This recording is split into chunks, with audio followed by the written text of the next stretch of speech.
Quack. Quack. Quack. Quack. Quack. Quack.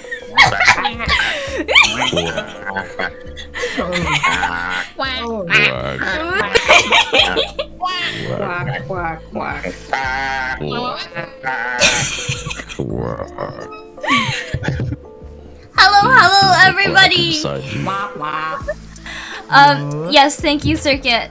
Please do pin. I was gonna talk about that in just a second, but hi guys, we're doing a special script read. We're going to introduce all of our lovely guests here today in just a second. But as a note, we are voice acting script reading, and so we're gonna be focused on that. And as much as we love chats, trust. But we're not gonna be reading them as I normally do, just because we're focused on voice acting.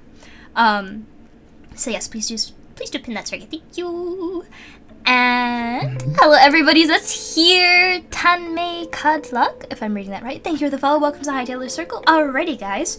So today we're gonna be reading my original screenplay, Witch of White. And here we have a cast of what used to be 10 people.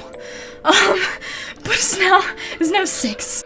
My Kahoot wouldn't have worked out anyway. So Still worth 10. yeah, we're still worth time.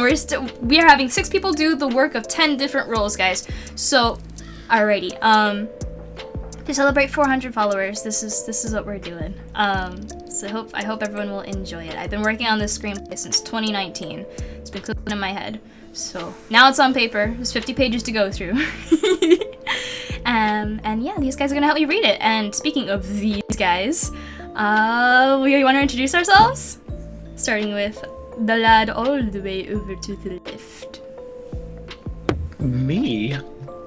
Hi, I'm Dorky. You can call me Dorky.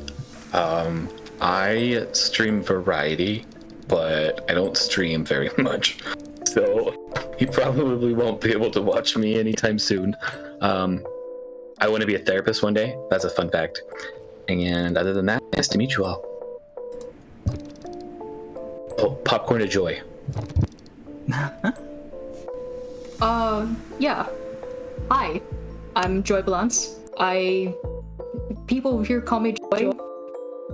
I am a digital artist with a specialty in visual development and story. Currently, I'm trying to expand my reach to VTubers.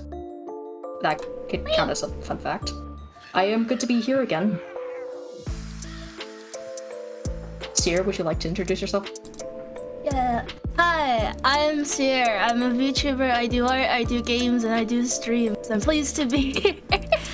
I don't know much about scripts and voice acting, but that's how it be. Let's go. Sky, it's your turn. No worries. Hi guys, my name is SkyWolf VT of the Sky. I'm a VTuber, variety streamer, streaming anything I can. My occupation, I'll keep secret, but hobbies and skills are just about streaming and everything. And yeah, hope we can keep flying high together. You know, passing off to Velvet. Hello, I'm Velvet, and my people call me Velle. I'm a pre-debut VTuber who does art and gaming. I'm quite frequently here on stream. And it's good to see you all again, and nice to meet whoever else is new here. I'm passing the baton to Kishiko. Yo!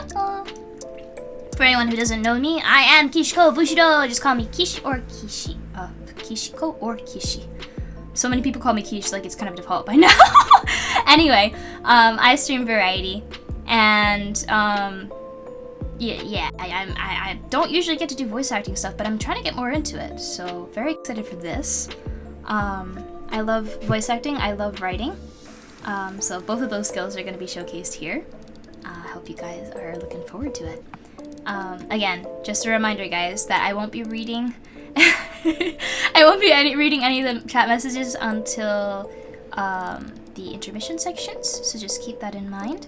And even if we are reading things during the intermission sections, we're going to limit it to things that are specifically relevant to the script. So specifically questions and such. Witch of White comes from the original title Shiro no Majo, which is the same thing, but like, you know, it's in English. And you'll notice a lot of the characters have kind of interesting names. They're all based off of colors, and I eventually wanted to change that because it's kind of placeholder stuff. But it's kind of stuck, and I don't know if I want to change it at this point.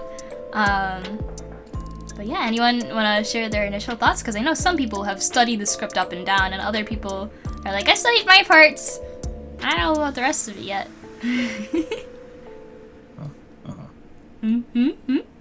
It's gonna be a mystery for me, so... We excited? We're gonna go through the character visual guide. We ready? Heck yeah. Yeah. Alrighty. Yay. I'm just a narrator. I don't. Just a narrator. Just a You are narrator. one of the narrators. The narrators, yes. Did you skip over reading? I'll just wait. Hold on, guys. I'm sorry. I set this up I was gonna say, did you beforehand. Guy, did you skip over reading the rest of the script and just read your narration lines? No, I read. Okay, alright. No spoilers. No spoilers. No spoilers. What's everyone looking forward to? I don't know, it's a mystery to me. We'll have to see. I don't know. I don't want to spoil it. We can't share anything, I'm sorry. No! Oh, I'm looking forward to. Alrighty. I get it. I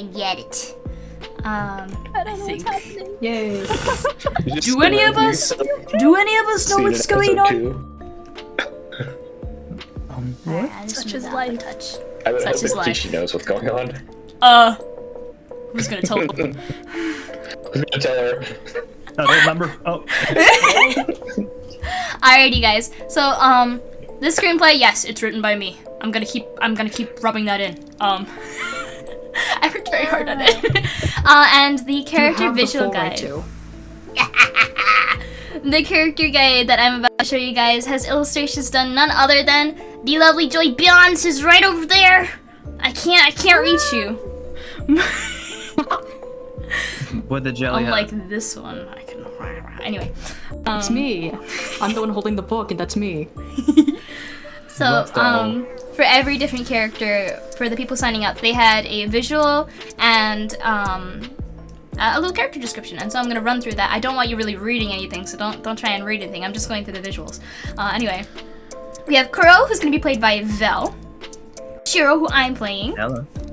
Ao, who's gonna be played by Joy. Tsukasa, who's gonna be played by also Sier. And then Hanazawa is gonna be played by Joy. The Judo coach is gonna be played by Dorky. Daisuke, I'm gonna grab. And the chemistry professor is also gonna be played by Dorky. And the coven instructor by Sier. Now, we also have two narrators. Oh, and we have SkyWolf, who's going to be, although he's not like a character, we got, hats off, guys. The narrator has a lot of heavy reading.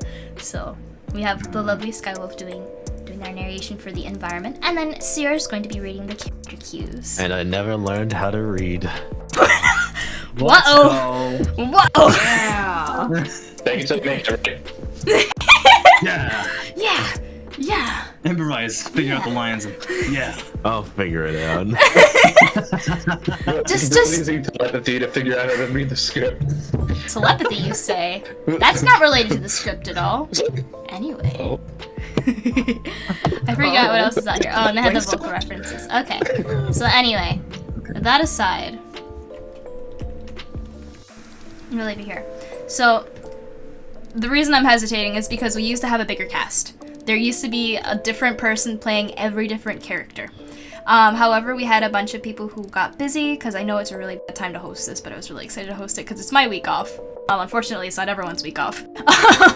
So, there's that. I realize we're in an ad, so I'm just gonna ramble for a bit with you guys.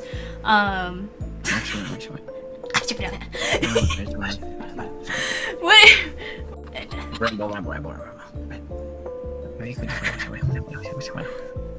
Oh, you know what I forgot to say? I don't know if anyone's been listening, but No. there's What is that? there's a very cool track playing in the back, and that is music I got for free because this lovely person was kind enough to make it free to use. So if anyone was curious about what music's playing, that's it. But I think it very accurately matches the vibe. It's a very fitting name. That's how I found it. There's so many to go through. Did you look up which and then be able to find fitting things? No, I went to the Halloween section. Oh, fantastic. Yeah, I don't really want it to be too spooky. It's not really supposed to be spooky. It's just supposed to be like cool, like mysterious. Cool, spooky. Yeah. Anyway, so does anyone have any expectations? What do they think the script is like, just based on what they've seen? I expect magic, Oh, me too. and gonna say that. I expect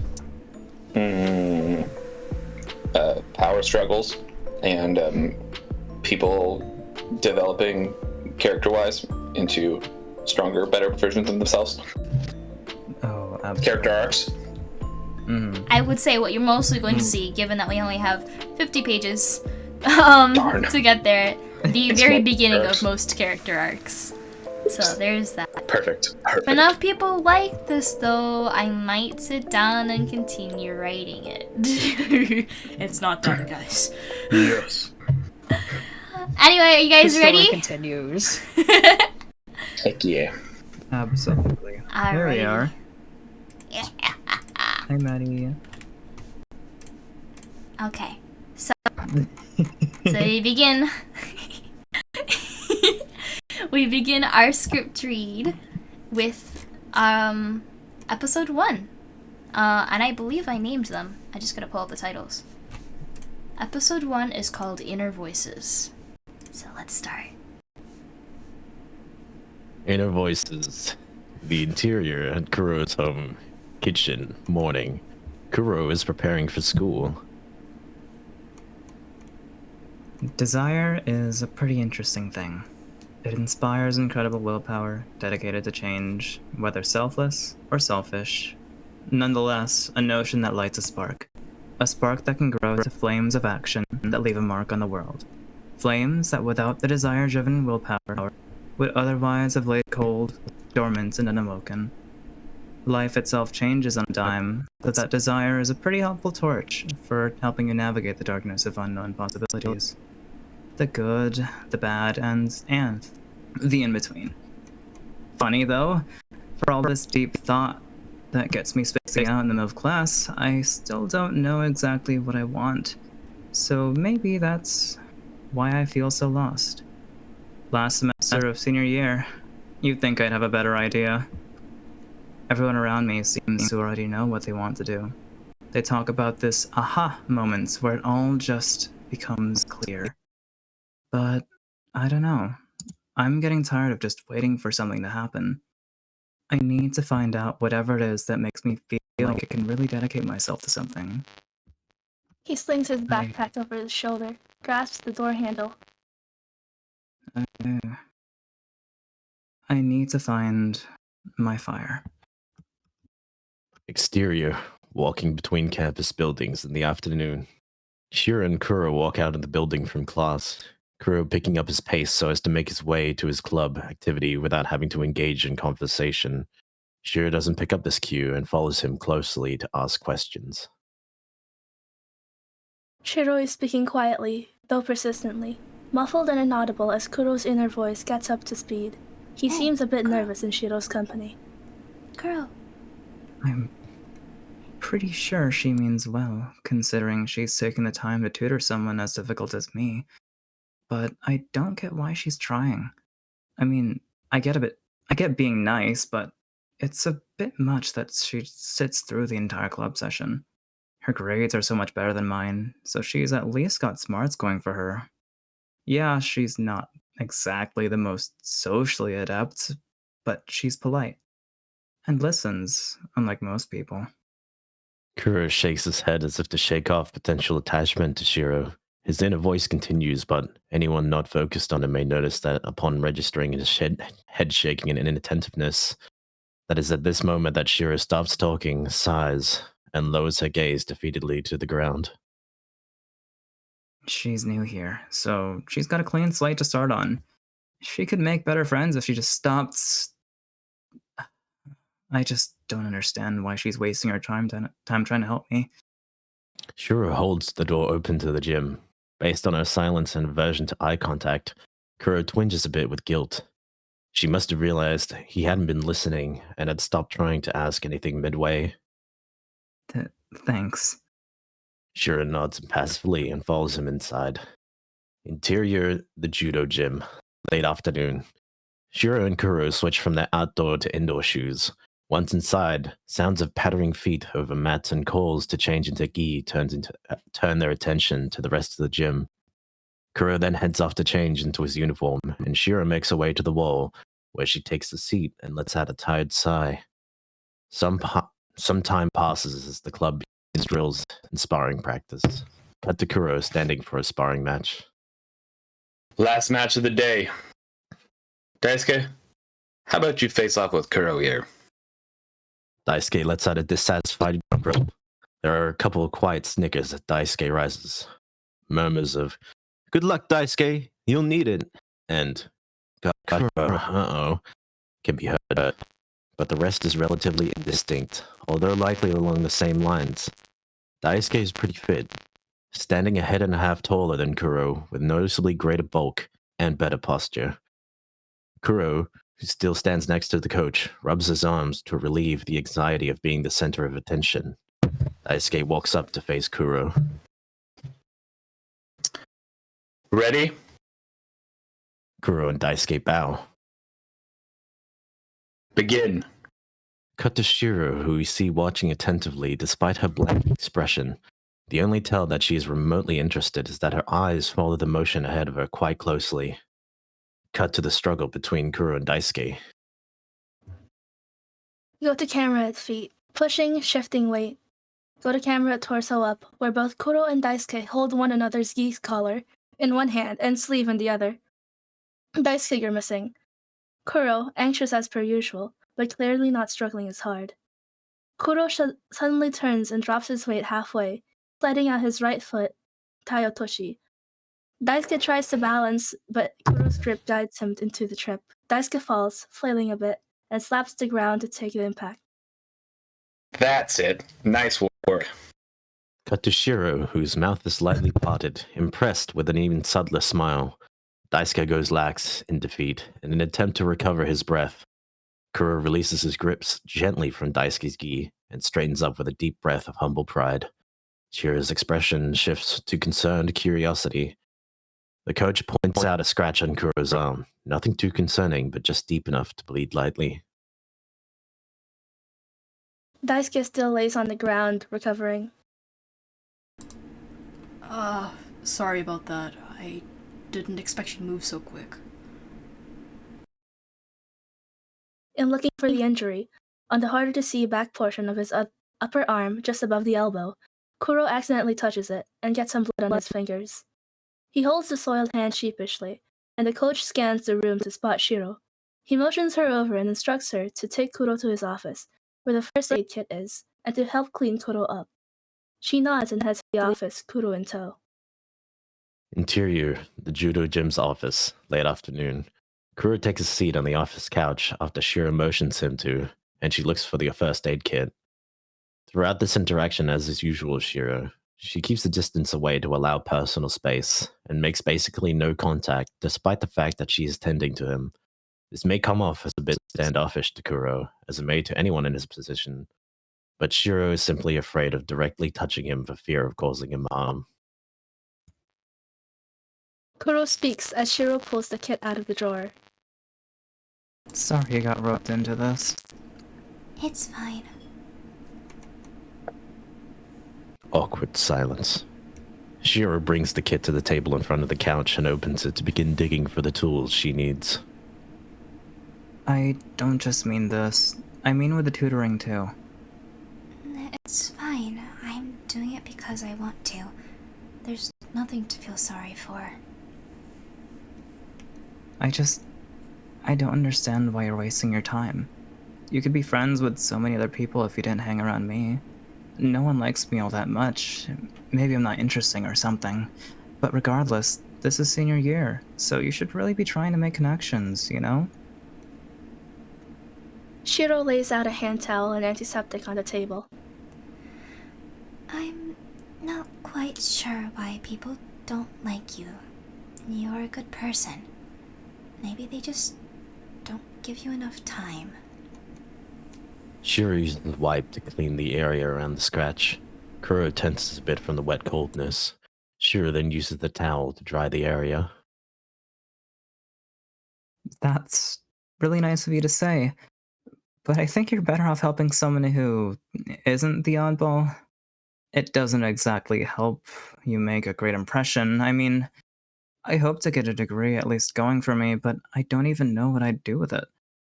What I'm trying to say is, you should probably find someone to— Oh! Shiro presses antiseptic over the scratch, not nearly as gently as she'd been before. Kuro flinches and turns to see her expression is, although subtly as is usual of Shiro, quite frustrated. You're trying your best, right? Well, yeah. I work really hard, but doesn't seem to be getting me very far. Shiro picks out a bandage and lays it out on the table in front of them. Well, if you're doing your best, that's all anyone can ask for. She shuts the kit lid with a light huff. Anyone who expects more is being inconsiderate and unreasonable. That includes if those expectations are of oneself. She turns to Kuro and looks at him intently. In other words, you need to value yourself a little more. Give yourself some credit. Kuro goes to rub the back of his head sheepishly, but remembers the blood on his hand just before he touches it, and withdraws it. I'll try. Do you have any wipes left? Shiro pauses, staring for a moment, as if making up her mind about something. Yes, I have some here. But first, can you do me a favor? Sure. What exactly do you need? Shiro turns, maintaining a birth of personal space, and calmly but deliberately lifts her arm to point at Kuro. Can you go like this and close your eyes? Just like this. Kuro raises his finger and closes his eyes. Like this? Shiro presses a postage-sized paper to his finger, then quickly withdraws and tucks it away. Kuro opens his eyes. What was that? What did— Here you go. Shiro extends a clean wipe to him. She then motions him to turn so she can stick a bandage on the scratch. He obliges but remains confused. Seriously, Shiro, what was that just now? She sticks the bandage on and exhales slightly with relief. She seems more relaxed now that she has finished treating Kuro and has done what she wanted to. A precaution. I think you'll be fine, but I'm sure now. They head back into the main gym and everyone is just about finished putting away the mats. Sorry I couldn't help. No one really seems to acknowledge him. He breathes out with anxious embarrassment, but is distracted from it when Shiro addresses him. Ready for some studying? Kuro nods. Hmm. Oh shit, sorry. So now we're in a montage. Fade through scenes depicting Shiro and Kuro's developing friendship. Interior of a library, late afternoon. Shiro points to a part of a textbook and says something to explain. Kuro looks confused for a moment, but then understands and begins scribbling an answer to the question in his notes. Turn to the cafeteria around afternoon. Close up on Kuro, background out of focus. He looks like he's calling for someone, hands half cupped like a megaphone. The camera gradually brings the background into focus. He finally turns to see Shiro crouched with her back turned to him, at a corner with a couple of vending machines. She rises unsteadily and turns to Kuro, calling back. Arms loaded with snacks, Kuro is shaken for a moment, but rushes over quickly to help her carry everything. Then we are in Kuro's car, close to Ikawa Mansion, in the early evening. Camera faces in from the hood of the car. Kuro in the driver's seat on the left, and Shiro in the passenger seat on the right. Kuro is smiling and laughs as he tells a joke of some sort. Shiro isn't laughing, but she seems relaxed and present, unlike how she is usually, uncomfortable and dissociated. She closes her eyes contentedly and offers a bag of chips to Kuro. He glances at the outstretched offering, then mounts something and thanks as he takes the chip and turns his sights back to the road. After a couple of seconds to him happily munching, the camera cuts to him waving goodbye to Shiro from inside the car. Shiro a little ways away from the door, waving back.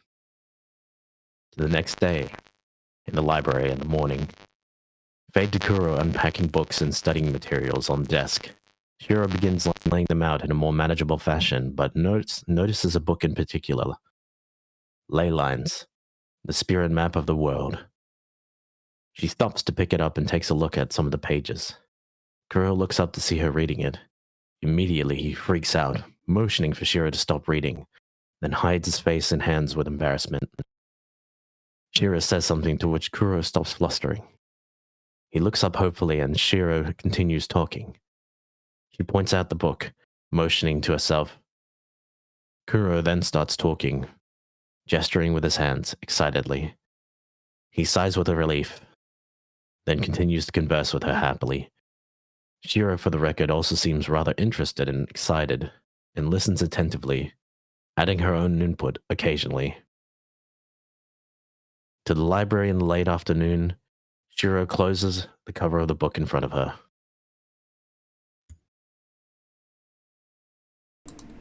Are you ready?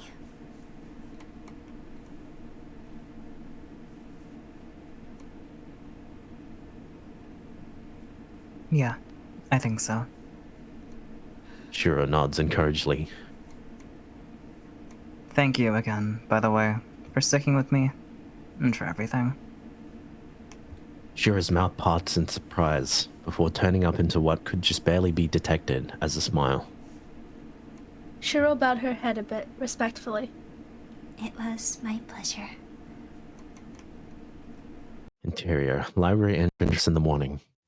Shiro and Kuro have a last conversation before heading to class to take the final exam for the final semester. Shiro tries to reassure Kuro, but he seems anxious.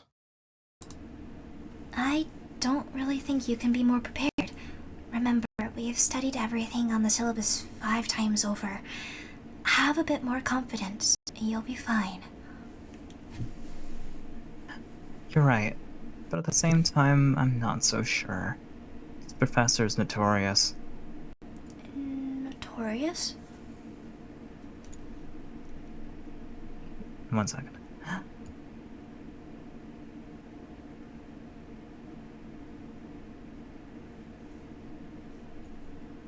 Okay.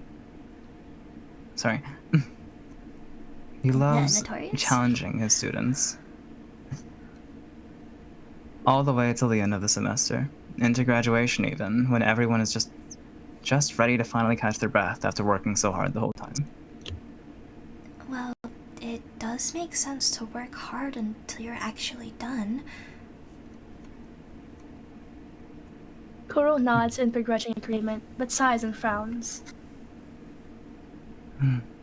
I guess, yeah. It just feels so excessive since everyone's just tired. Kuro continues to frown, but his tiredness turns quickly to worry again. Shiro tilts her head expectantly to question this, prompting Kuro to clarify. I just can't help but feel like he's gonna pull something like the last exam, where you learn the concept, but then he expects you to take the application to the next level. It's hard enough to understand this stuff as it is. That's true. Shiro stares intently into space to think for a moment before refocusing on Kuro. You've done what you can. It's out of your hands now, right? Worrying won't help anything at this point, so just do your best. I suppose that's all I can do. Shiro nods in an attempt to be reassuring. Kuro sighs, then proceeds to draw in a long, calming breath, and his shoulders relax as he lets the tension and the breath out. Alright, let's get this over with. The chemistry lecture hall at noon.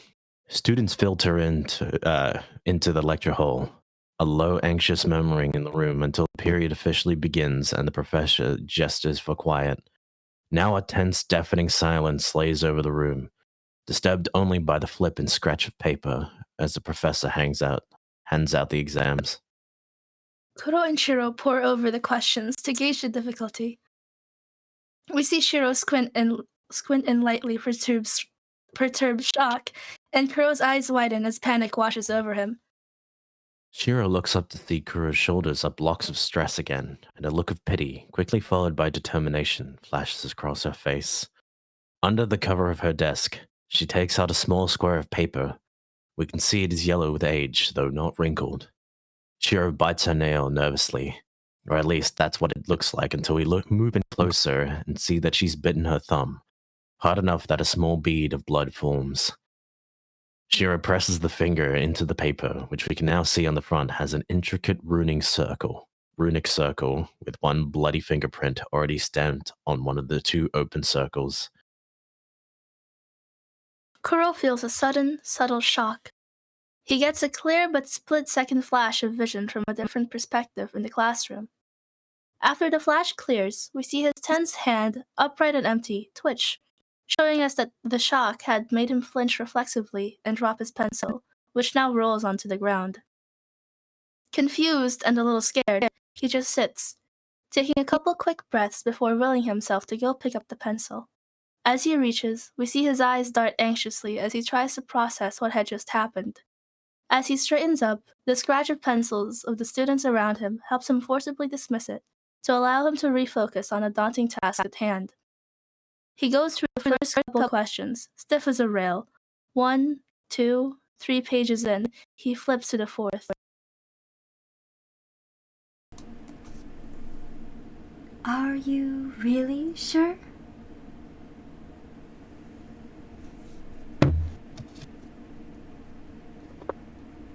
Kuro freezes, and then turns to look for Shiro, who is hunkered down over her test. Confused, he looks around the room to look for anyone making eye contact. The chemistry professor has been approaching and is now near. He speaks quietly but firmly. Eyes on your own paper, please. Is everything all right? Kuro nods shakily, mild panic evident. Yeah. I'm sorry, Professor. I thought I heard something. The professor stares at Kuro for a moment, perplexed. The deafening silence persists. After that moment, the professor shakes his head, concerned for Kuro's sanity more than suspicions of him cheating, and walks back down to the lecture hall, steps to return to his desk. Kuro turns back to his paper. We see him scan over his problem, eyes snagging on his mistake and widening a touch with surprise. Slowly, he corrects it, and after looking over it a couple more times, exhales and flips to the next page. The voice intercedes every time Kuro faces something beyond him or makes a small, silly error. His eyes lock to the upper right to listen, even sometimes following up with subtle nods of understanding or small, silent gasps of aha moments. A montage passes, listening to the voice, busy pencils, the professor tapping his finger on crossed arms, the ticking clock, ending with a short huff of an exhale from Kuro as he straightens out his completed test. A bored Shiro, hands previously bared, barely propping up her head, brightens up at this, her hands move to fold in her lap. Well done. Kuro smiles, a bit nervously, and almost begins to say something like thank you, but is abruptly cut off before having the chance to catch himself. He is hit with another shock. The connection is severed. Cut to Shiro with the torn telepathy paper in her hands. She jams the 2 shreds in the outer pocket of her bag to burn later. Then descends the lecture room stairs to turn in her work. Kuro, still recovering, takes a moment before getting up with a start and following suit. The exterior campus grounds, outside science building in the afternoon. Shiro is walking briskly across the path, not waiting for Kuro. A few paces pass, and we see the door burst open as Kuro comes through. Hey, Shiro. He catches up to Shiro shortly with a sprint. Shiro had managed to get pretty far, surprisingly far for her walking, so Kuro is a bit out of breath when he reaches her. Hey, what's your deal? I know it's only been a couple of weeks, but I don't think... Yeah, don't you think at least a goodbye would have been good? A pretty cold move considering we're friends, no? That and an explanation of whatever thing you pulled during the test. That was you, wasn't it? Shiro stops in her tracks, pauses there, then turns to Kuro and bows respectfully. It was a pleasure working with you. My usual lessons start again today, so I can't be late. I apologize if it seemed like I didn't want to give you a proper farewell. I just can't be late. She straightens up from her bow. As for pulling something, I have no clue what you mean. I hope you did well on your test, though, and wish you all the best. She bows once more briefly in the final farewell and turns to continue her more earlier pace. Kuro pursues, trying to slow her to answer more questions. No clue? Shiro, you're a terrible liar. Knowing you probably finished the test in the first half hour, but you were there the whole time. Why? And now you're trying to avoid me by running home? Shiro walks faster, not acknowledging him. Kuro matches her speed and persists. I realize I sound a bit crazy, but I know something strange happened in there. Judging by your reaction, I'm not wrong either. Shiro shakes her head anxiously and continues striding. I think I deserve some sort of explanation, just something. Just enough to understand. Otherwise, I'm just left guessing. He grabs her bag to stop her, pleading. Shiro! Shiro turns, quickly, shakily, tears at the corner of her eyes. Don't!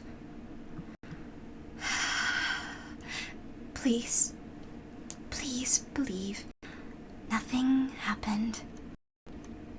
Kuro is taken aback by this rare emotional outburst. Speechless, feeling guilty for pushing her, he stands there for a moment, trying to figure out what to say. I'm sorry. I didn't mean to make you upset. I didn't realize it would... I just don't understand what happened. Kuro, please. Just... I can't explain. I'm sorry. Nothing happened. Okay? Can you believe that? Yeah. Okay. Thank you. I'm sorry. I really am. Sorry. Shiro seems conflicted and frustrated. Kuro's own frustration turns to concern. Kuro nervously smiles, trying to reassure her. I don't exactly understand, but I understand. Shiro quickly nabs the beginning of tears and tries to return Kuro's smile.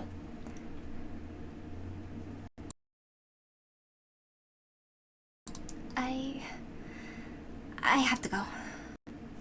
She turns, readjusting the strap of her bag, looking down. It really was a pleasure to work with you.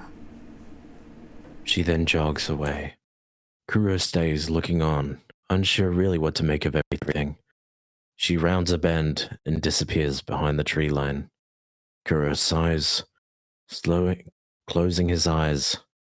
As he opens them, he looks up, then back down as he notices some strange torn shreds of paper on the ground. Kuro picks up the shreds, one in each hand. What the? He examines the two pieces carefully, then carefully tucks them into his front shirt pocket. Episode 1, episode 1, episode 1. Right. Yay! Episode 1! Episode Yay. 1. Inner voices. We did it. We got slapped with an ad, but I think Circuit abolished it real quick, so we have one snooze left. Rip. R.I.P.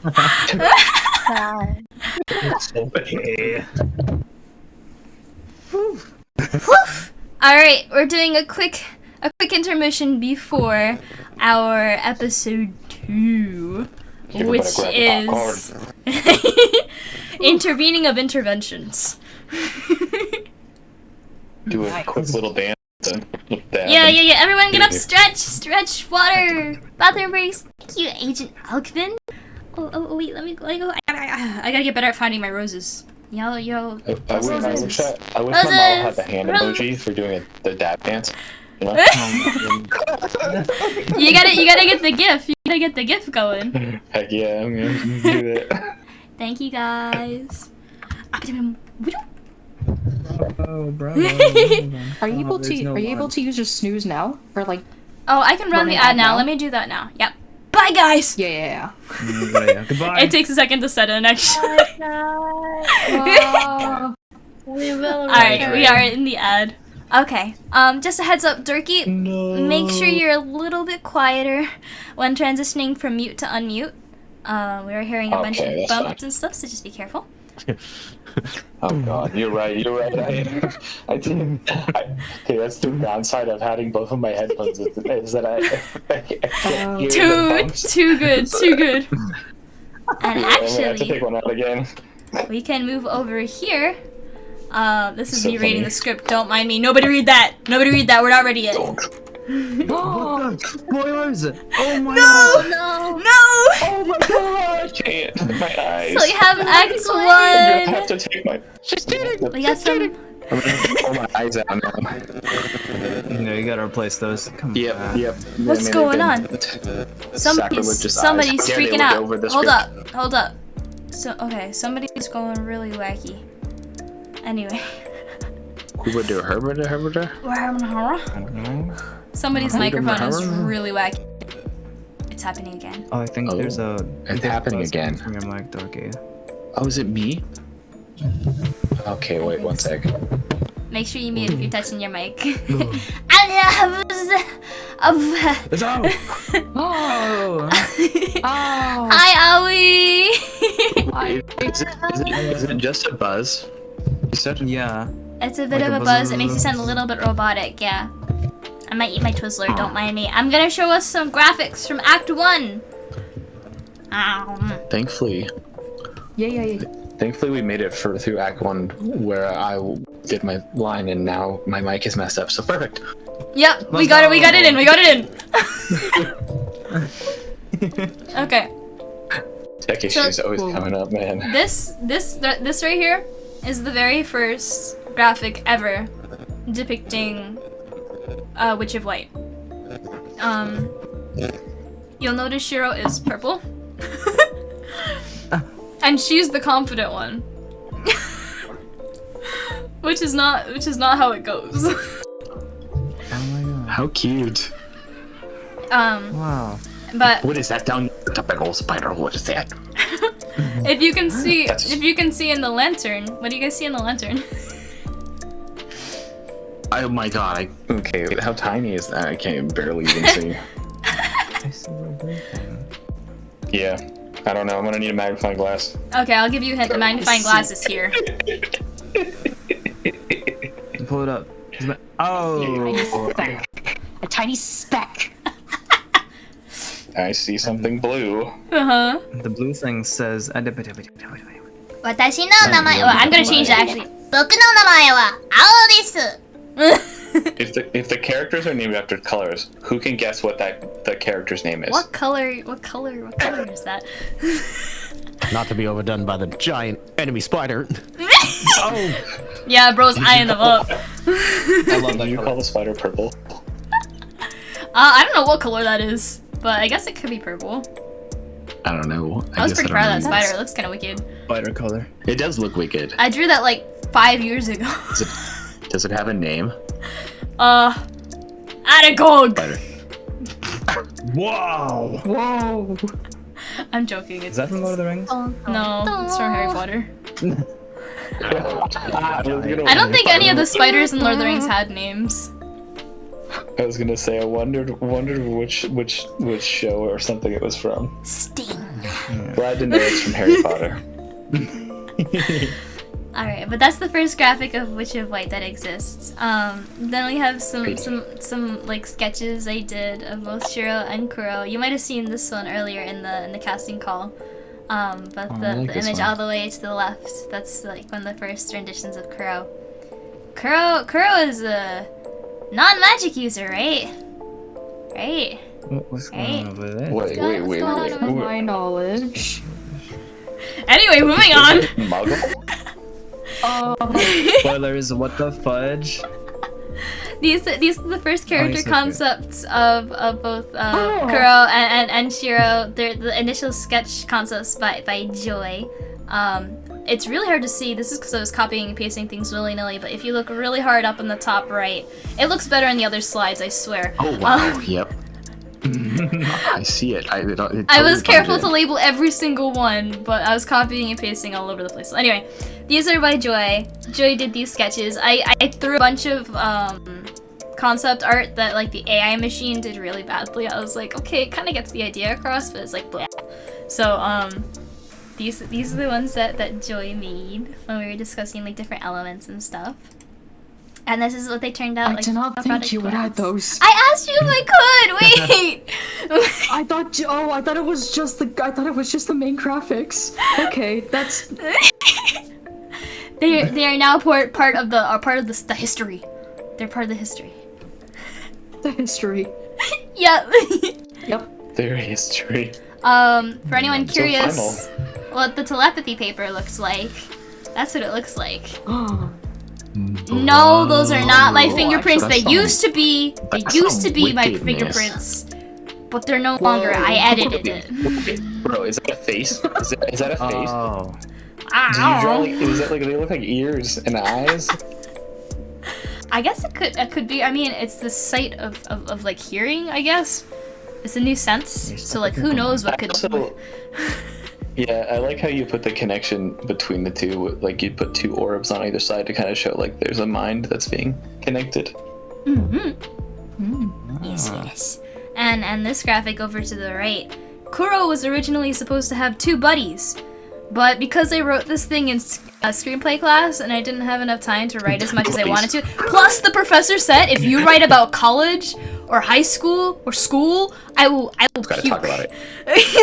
I was like, really? what That's if what he said? what if I wrote about it a little bit, just a little bit. It's like the starting place, you know. It's like world okay, building. exactly. But like, had I no, had more of an I've heard too opportunity many. to explore Kuro's like school life, he would have had 2 buddies, and he's the third wheel. Oh. And he's constantly no. getting left behind because his guy friend loves to play video games with him, and that's how they met and they played with each other. And then this girl also plays the same games as them, but then they go off together and leave Kuro in the dust. And it's always like, oh, do you want to play something tonight? I was like, actually, I was playing this 2-player game with her. So sorry, maybe another time. But then the other time never comes. So, yeah. And then we got Owl up in the top. You guys will meet Owl later. And then Shiro.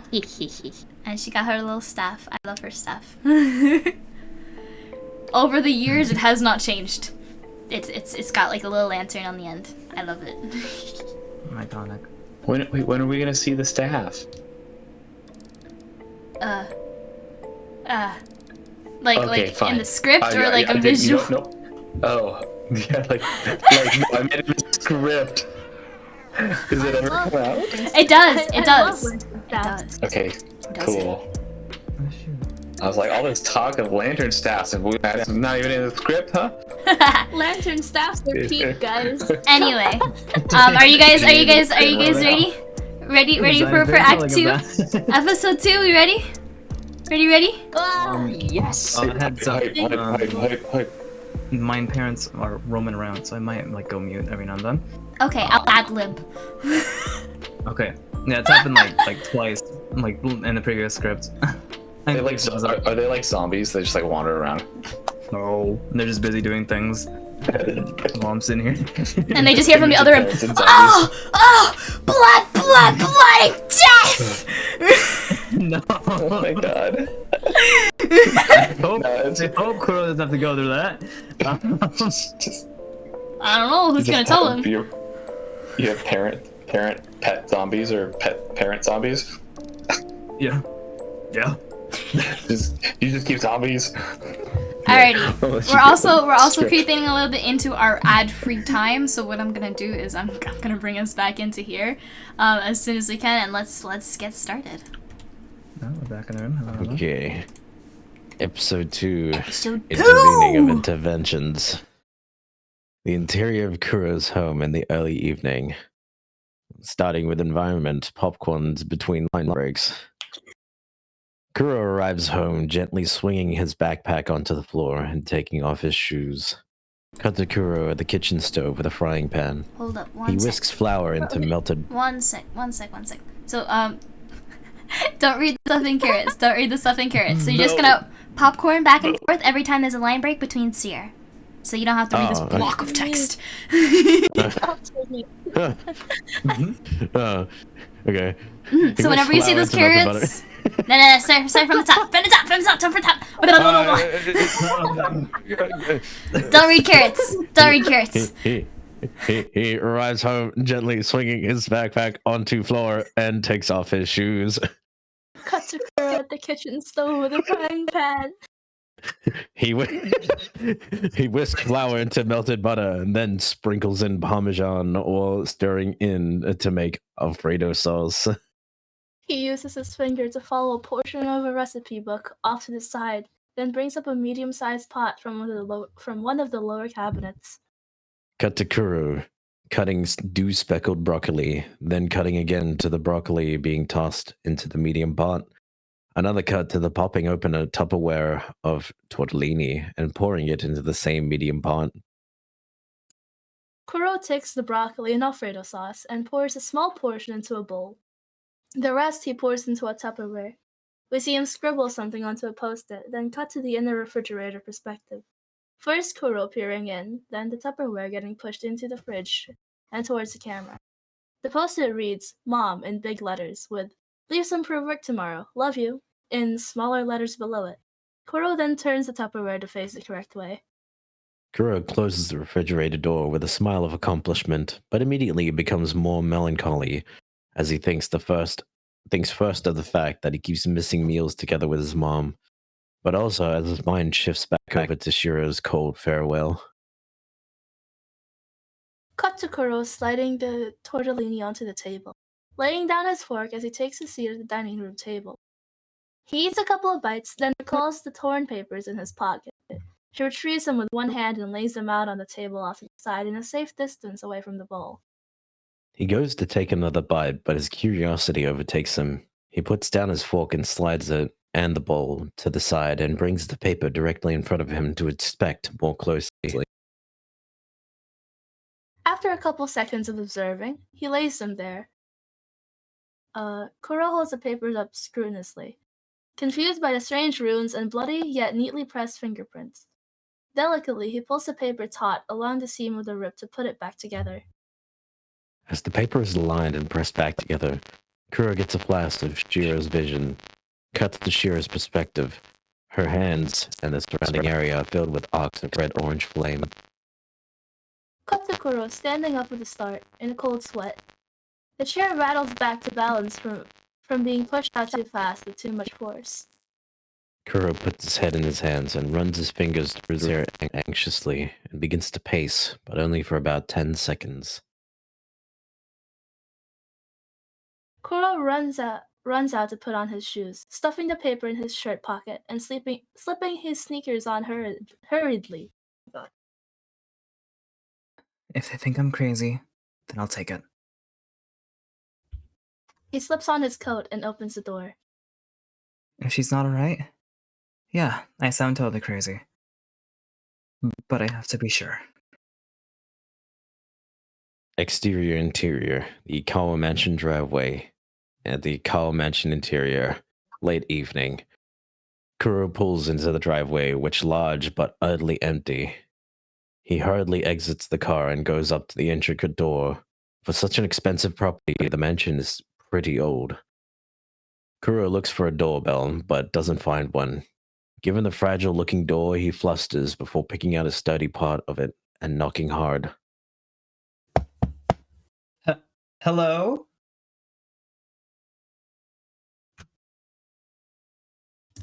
Coming. Kuro is a little calmer after hearing the laid-back response, but continues to listen carefully for any sounds of a fire or other disturbances. It's rather quiet, actually. Eerily quiet. After a couple more seconds of waiting, footsteps approach the door, and it slides open. A rather tall lady fills the frame.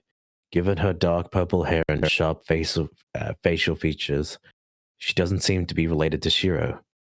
She looks to be about 6.5 feet tall, which leaves little room between the top of her head and the top of the doorway.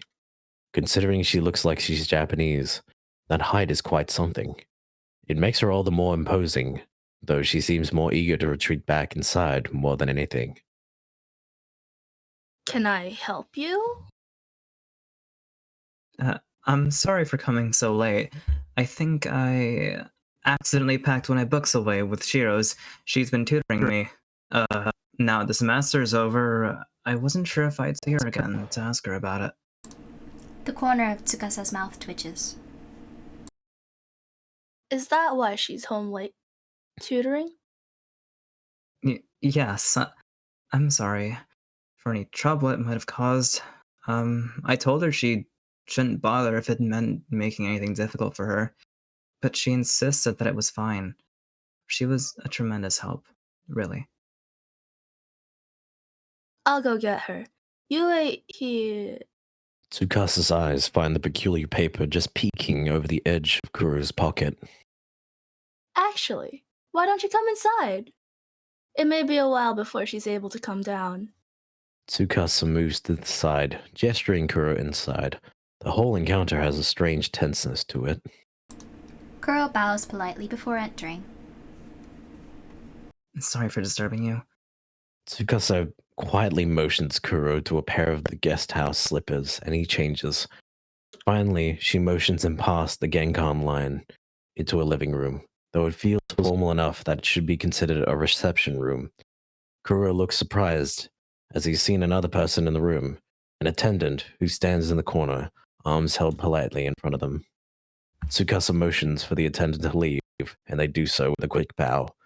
Tsukasa indicates at a tatami cushion and nods as Kuro takes a seat.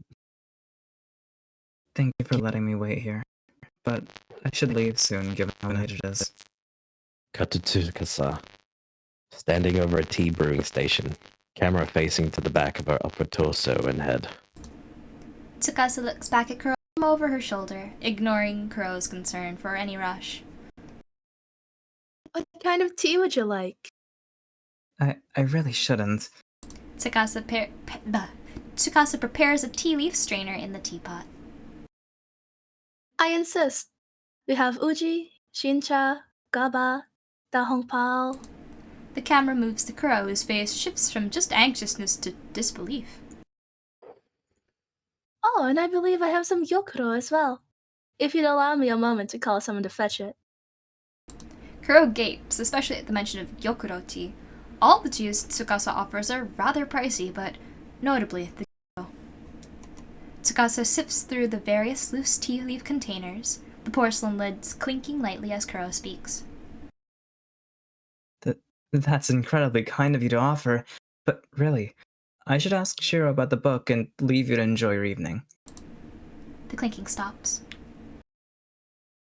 It's no trouble. We rarely have guests. Kuro sits awkwardly for a moment, put off by that statement. Are you sure you called her? I don't remember you... She'll be down shortly. Tsukasa pauses and tilts her head as she considers. Is something more simple to your taste? Really, don't worry about it. Tsukasa smiles reassuringly. Indecisive, perhaps. Don't worry. You know what? She turns to start sifting tea leaves into the strainer. I think you'd enjoy Shincha. Kuro looks around anxiously. The inside of the house is still just as quiet as the outside had been. Shiro, or signs of her, are still not evident. That paper in your pocket. Did Shiro give it to you? Kuro is visibly shaken for a moment. Given that Tsukasa's back is fully turned, it seemed like this panic is private. No, she dropped it. I don't know what it is, but I wanted to return it, especially if it's important. I figured I would when I asked her about the book. Kuro puts his hands together in his lap and tries his best to maintain his composure. He's clearly getting more uncomfortable being here the longer he stays. The camera cuts to Tsukasa, whose eyes are all the way over to watch Kuro in her peripheral. As she speaks, they slowly center to focus on making the tea. I see. She didn't tell you anything about it then? Kuro shakes his head. No. I said at the same time as you did with that line, so I'm not sure if I You, okay. One more time. I also got a little jump scared because my mom came in without knocking. I heard the door. Yep, that's what that was. Okay. Anyway. Okay. Okay, so Kuro shakes his head. Nothing. No. Camera is from the side, with both Tsukasa and Kuro in frame. Tsukasa expertly pours the tea into 2 medium-height Yunomi. You can continue. Sorry. Camera cuts Tsukasa's eyes out of the frame. Her face is in shadow, and she has the taut, serious line of a mouth. Suddenly, she sprinkles some kind of white powder into one of the drinks. It cuts to a close-up of the cups in Tsukasa's hands. She stirs each cup, first the one without the powder, then the one with it, and sets the silver stirrer to the side delicately. She then grasps the edges of the tea tray. It cuts back further away. It cuts to her back further away, camera in the direction of Kuro's perspective. She turns to face Kuro with a calm, pleasant smile, tea tray in hand, laden with 2 steaming cups. Tsukasa tilts her head, looking at Kuro analytically. Would you like to know more about that paper? Kuro looks back at Tsukasa in surprise. She slides the tea tray onto the lower table with a well-practiced kind of grace, and puts a cup in front of Kuro, and then the other in her spot. It's a bit hot, so I'd recommend waiting a bit for it to cool. Kuro nods, but wraps his hands around the warmth. Tsukasa straightens up. Rather than going to sit through, she gets back up to put some napkins away. Is there something special about the paper? Tsukasa begins folding napkins, pausing to turn to Kuro halfway. You didn't notice anything strange about it? The markings on it, and the fingerprints, they're pretty strange, yeah. Tsukasa doesn't turn, but the camera cuts to her face as she speaks. 2 different fingerprints, 2 different people. What do you think would be the purpose of aligning them like that? The camera cuts back to Kuro's face. I mean, the lines look like they're creating connections between them. At this, Tsukasa turns fully, a half-folded napkin in hand. Not bad. You're on the right track. How might you connect people with a piece of paper? I'm not really sure. Does it have some kind of message written on it? Think outside the box. Shiro really didn't tell you anything? That girl really is too secretive for her own good. Ah. I know Shiro isn't exactly the touchiest person. Is it her version of that spitting into your hand and then doing a handshake kind of pact thing? Spit handshake? Tsukasa shudders a bit, but shakes her head and continues.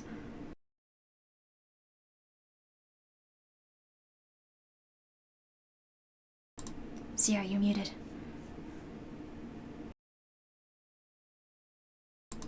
Never mind, guys. I can't hear anyone. Hold up 1 second. Goodbye, PNGs. Discord. I think I need to update my computer. Hello? Hello? Hello? I can hear you again, and the meters are working. Lovely. We can't hear people all of a sudden. Great. Anyway, You're what? let's go from the spit handshake more. Okay. Okay. Like, Kuro saying the handshake thing, or Tsukasa responding to it? Tsukasa response. Spit handshake? She shudders a bit, but shakes her head and continues. Well, you're not too far off with the pact part. She didn't give you any hints? Tsukasa folds the last napkin and stores it in the cabinet, closing it with a soft click. Come to think of it, something kind of strange did happen recently. Tsukasa walks over to sit with Kuro.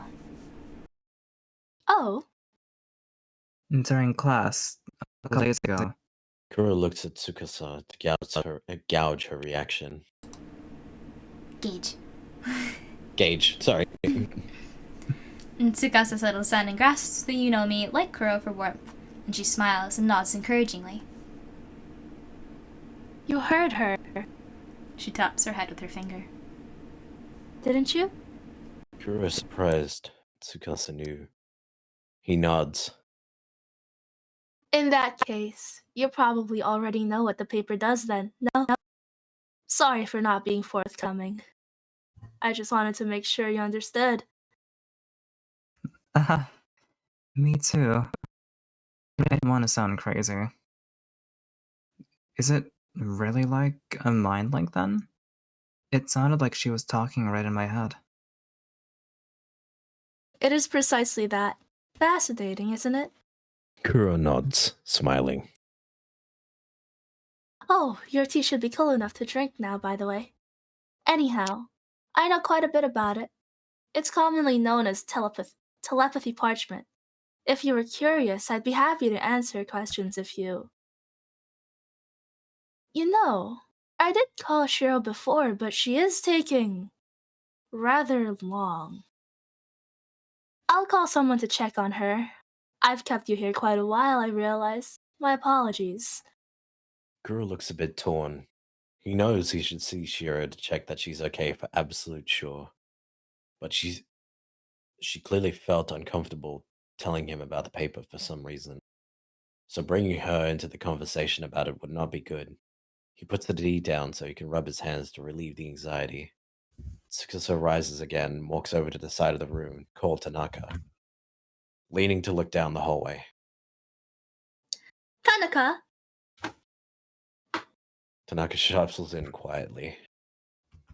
Would you go check on Shiro? Camera faces into the room. The background is blurred, but anyone not focused on the immediate foreground can see a white-haired figure standing in the doorframe on the opposite side of the room. Tanaka nods respectfully, bows, and shuffles out again. The camera cuts back to the angle of Kuro's perspective.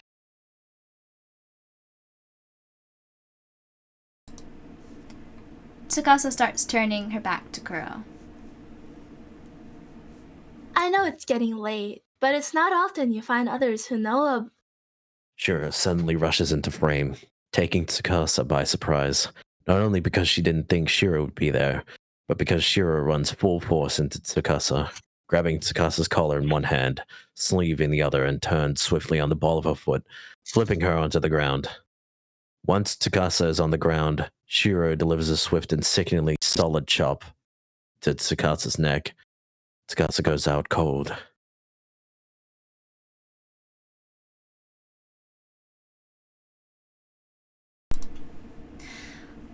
Pretty effective. Camera cut to Kuro, who had froze upon seeing Shiro in the doorframe, teacup hardly an inch away from his lips, poised to drink, and remained that as he witnessed the devastating attack. Shiro quickly motions for the cup. Let me see that. Kuro has never seen her this serious. He hands it to her without a word, unsure of what to say. She inhales a short sniff of the tea's fumes. She doesn't seem satisfied with this and sticks her whole pointer finger in the tea, dragging it back out alongside of the cup. She holds her finger close for an inspection for a moment. It glistens faintly, with tea water and white powder. She scrunches her nose in disgust and disbelief.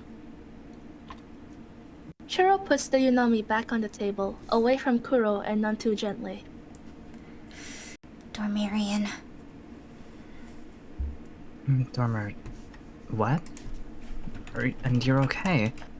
But you just... Why? What's going on? Shiro takes a handkerchief out from a fold of her robe. This isn't the best place to explain. Dormirian, though. She used the handkerchief to wipe her finger clean. Can put a person to sleep for anywhere between 10 to 24 hours, depending on the dose.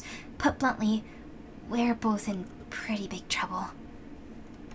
Shiro continues moving swiftly. She discards the handkerchief of the tea station table and opens the cabinet, fishing out a napkin. Trouble? How? With napkins covering her hands, Shiro begins to drag Tsukasa by the wrist to the room she had come from. I'll explain later. Not here. She is struggling to get anywhere far very fast. Would you be able to help? Kuro finds himself nodding. He approaches Tsukasa from the opposite side, then hesitates.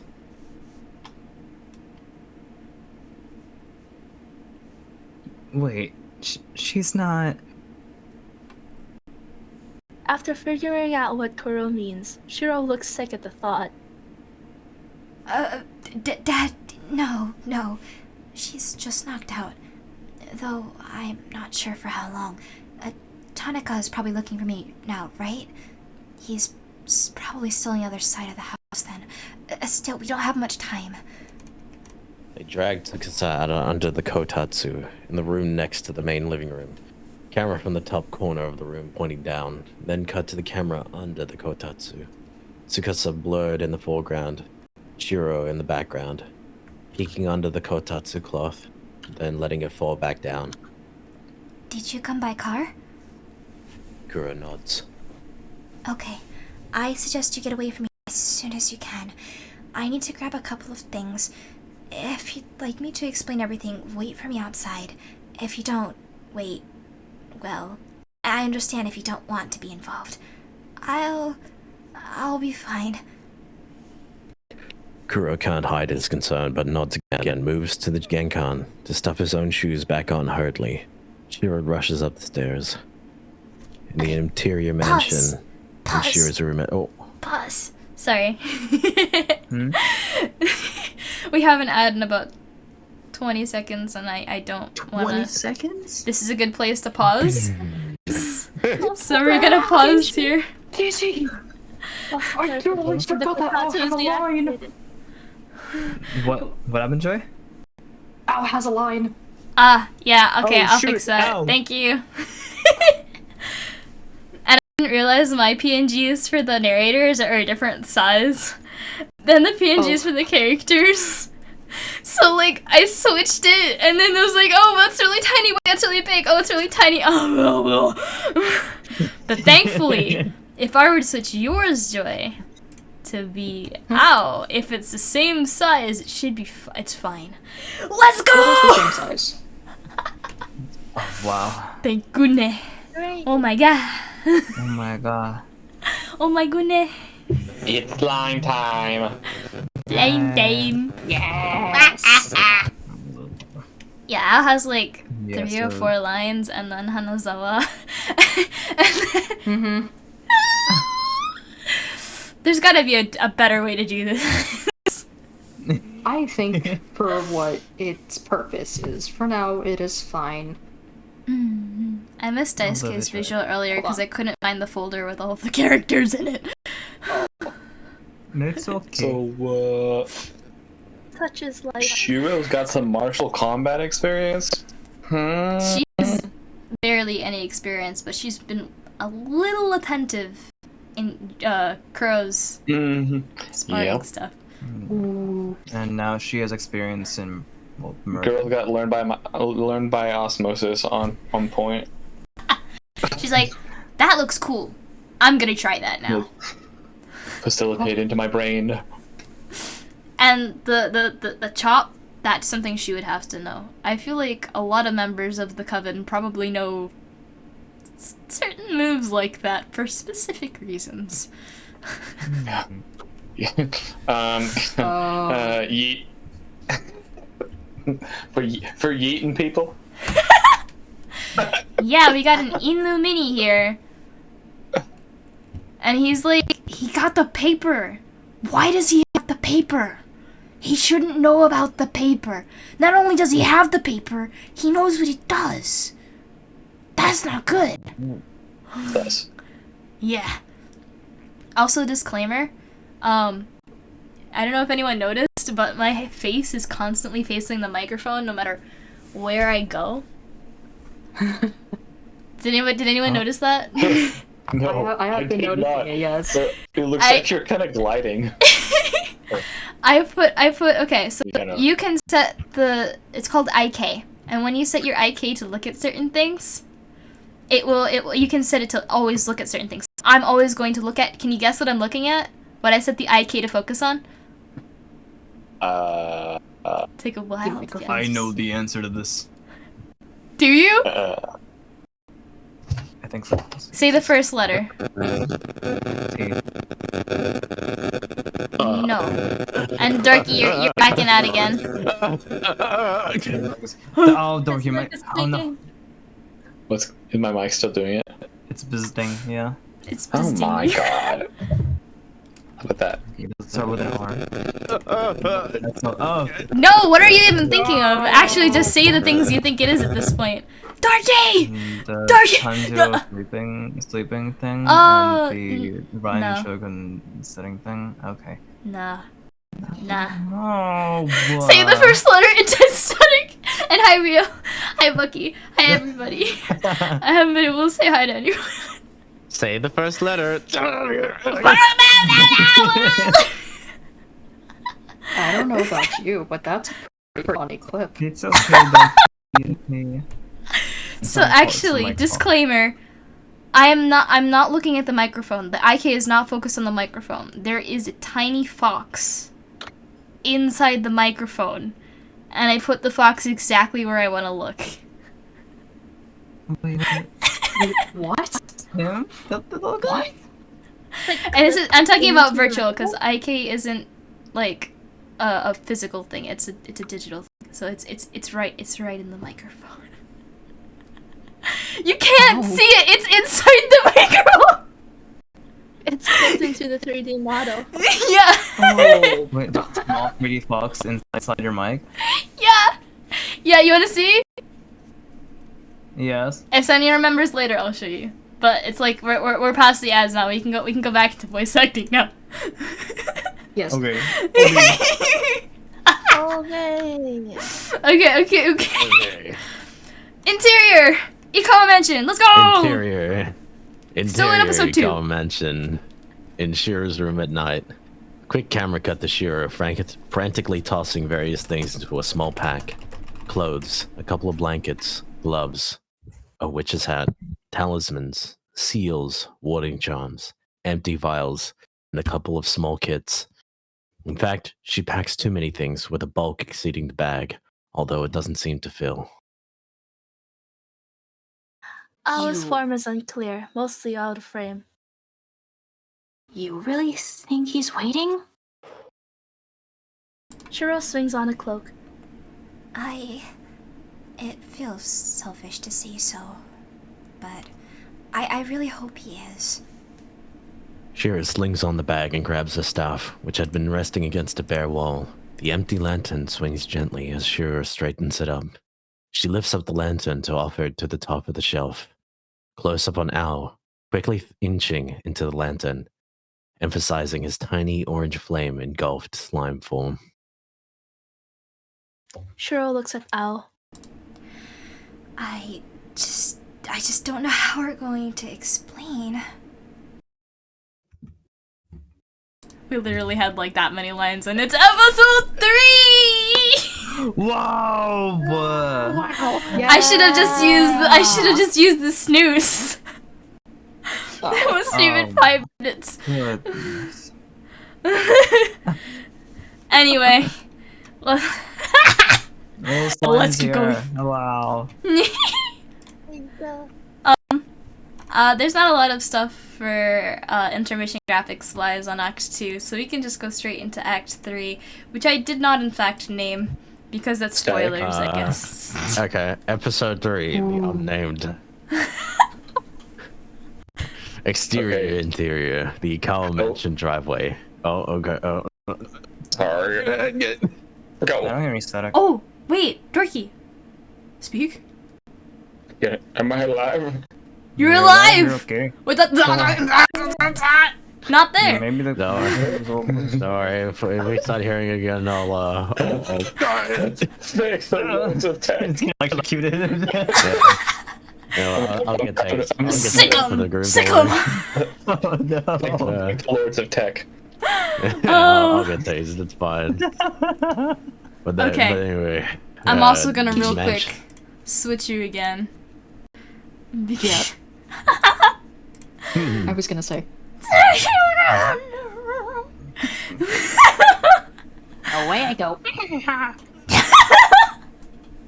Okay. Okay. The mansion driveway and Kuro's car at night. Shiro runs out of the house, shocking Kuro for a moment. He almost floors the gas pedal, but her stark white hair and gait reassure Kuro almost immediately, and he breathes a sigh of relief, though he wears a look of confusion. He waited. As she turns to close the door, Shiro moves the staff in a small horizontal circular motion, and the staff's body collapses, magically reshaping into a ring in a fluid movement. She then motions to Ao to remain quiet. Ao nods in understanding. Shiro opens the door for the car, carefully clearing her robe away from the door before closing it.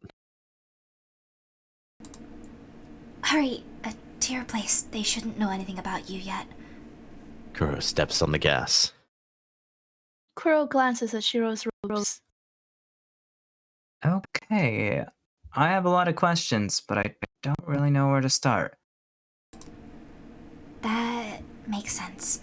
As you already probably guessed, myself and Tsukasa are both familiar with and capable of manipulating mana, or as Illumini often call it, magic. I'd have a harder time relieving this if I hadn't heard your voice in my head, or seen the telepathy paper. So, as totally out there as it sounds, it does kind of check out. What are Illumini? Those without magic. Some people also refer to them as the unilluminated or the unenlightened. More conservative Lumini sometimes use less decorative names. Lumini are a more formal name specifically for witches affiliated with the Coven. So, Illumini are people like me? Yes. Though, given the time I've spent with you, I don't think the Coven gives Illumini enough credit. They say they aren't able to understand complex concepts. I don't really think you should use me as standard there. You know, my chemistry grades are better than anybody's.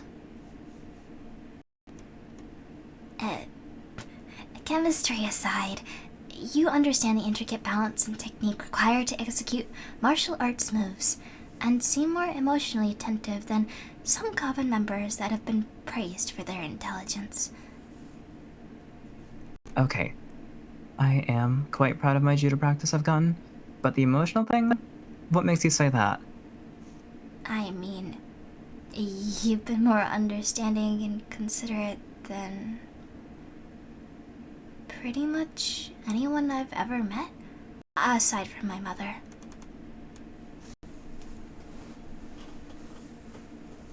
Wait, that woman we left back there, that wasn't your mother, was she? No, that was Tsukasa, my current guardian. My father is back at the Coven headquarters. He means well, but he's a higher ranking member, so he's always busy.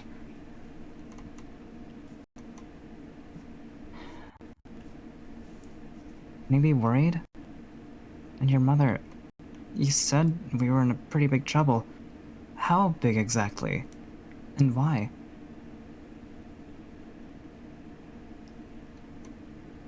Shiro averts her eyes, looking emotionally weighed down. Worried is one way to put it.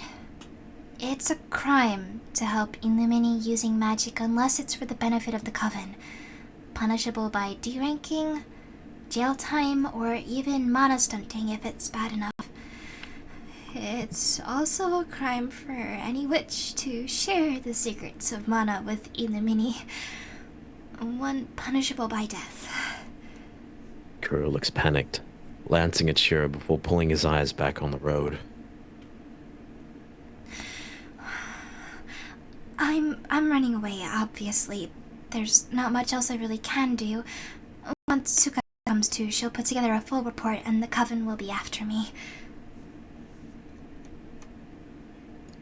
Why would... If Tsukasa didn't report me, Tanaka would. She has to, whether she wants to or not, regardless of any sympathy she might have as my guardian. It's Coven law. Kuro is at a loss for words. But you... Kuro pulls into his driveway. Kuro, as an Illumini, you don't have the same consequences for you.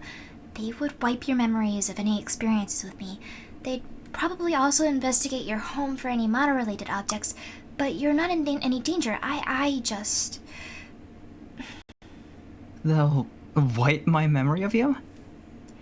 They're really just concerned about mana secrets getting shared among circles outside the Coven. It can be really dangerous, but... She looks anxious and at the verge of tears. Despite that, a lot of things still go under the radar, and I wanted to help. I never thought... Shiro shakes her head, hiding her face a bit in her hands. You mean to say that because you helped me one time using magic, and I figured that it exists, that you're being sentenced to death, and I wouldn't even remember you? His eyes dart around as he sits, trying to understand Shiro's motives. Why would you even risk something like that? Shiro shrinks a bit more, but more and so in guilty embarrassment. She opens the door and gets out, flicking out the staff smoothly to return it to its full walking stick height.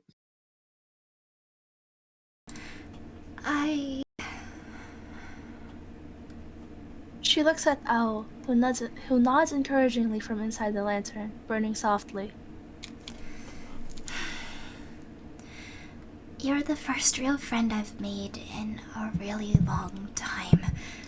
I didn't want to see you lose your scholarship, not want to make things so hard for you and your mother. Alert, looking ready to take off. I'm willing to answer any questions you might have. I owe it to you after getting you involved. But if that's the case, we should head inside. Otherwise, I should really try to get as much of a head start as I can on running as possible. I understand. Can we talk a bit more?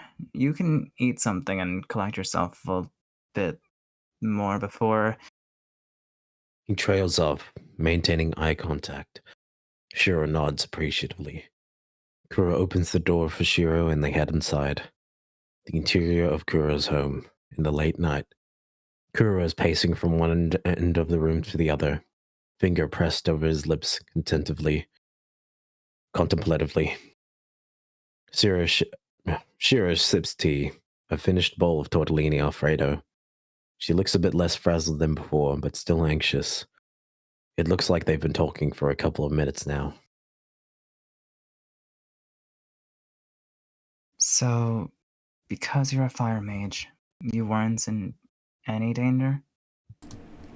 Mana fire can be harmless if there is specific intent not to harm certain targets. That can apply to either people or to other things, like the environment. I see. Well, I hope you understand why I rushed over the way I did. I wasn't sure if I should have called the fire department over a vision. Your confusion is completely understandable. Shiro swallows the last of the tea and sets the mug down nervously. She rises slightly shakily.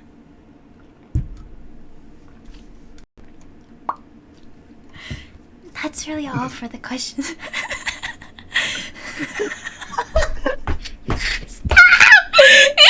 Super solid. That was great. What? That's really all for the questions. No way. Alright then! So much for the 10th atmosphere, Shiro. Thanks for the Alfredo, Kuro. That was pretty good. Nice. Delicioso. Anyway, about the execution. I gotta go, I gotta go, I gotta go. See you later.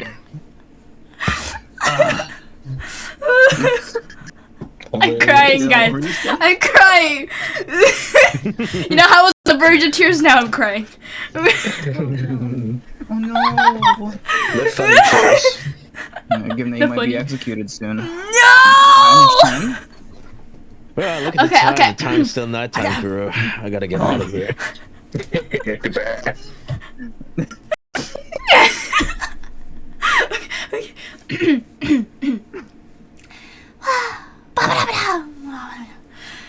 Huh? Okay. That's really all for the questions you've brought up. I should leave while I still have night cover. Even though you won't remember anything, I still hope this conversation made it up to you, though. Kuro looks panicked at Shiro preparing to leave. Shiro bows in deep gratitude. Thank you for the meal and generous hospitality. Can I come with you? Close up on Shiro's face, braid hanging off her shoulder, eyes open wide with touched surprise, still in the middle of her bow. Shiro straightens up slowly to address Kuro. I know losing your memories is a terrifying thought, but you'd have to leave everything behind, and I wouldn't be able to guarantee your safety. It's maybe not the most logical move, but... He glances at a shelf in the foreground, which is out of focus for a second but then comes into focus. 3 books in particular rest on top, and we can now read their titles. Beyond Chakras, Hidden Energies of the World, Top 10 Supernatural Locations in Japan. I really don't want to just forget all this. You're the first person who I really got to talk openly about all the paranormal stuff. Not only that, but forgetting about everything you've done for me is, yes, terrifying. But more than anything, I'd be... It just feels really, really wrong. I don't want to forget. Shiro is stunned again for a moment. Even if it's dangerous? Yes. Even if you have to leave everything behind?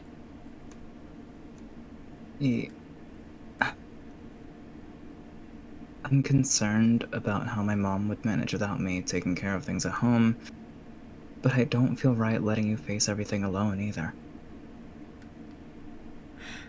If that's really the only thing you're worried about, I have an idea actually.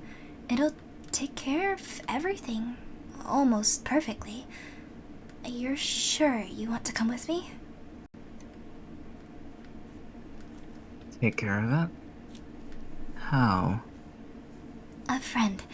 I'd have to show you on the way out, but they'd be more than happy to help.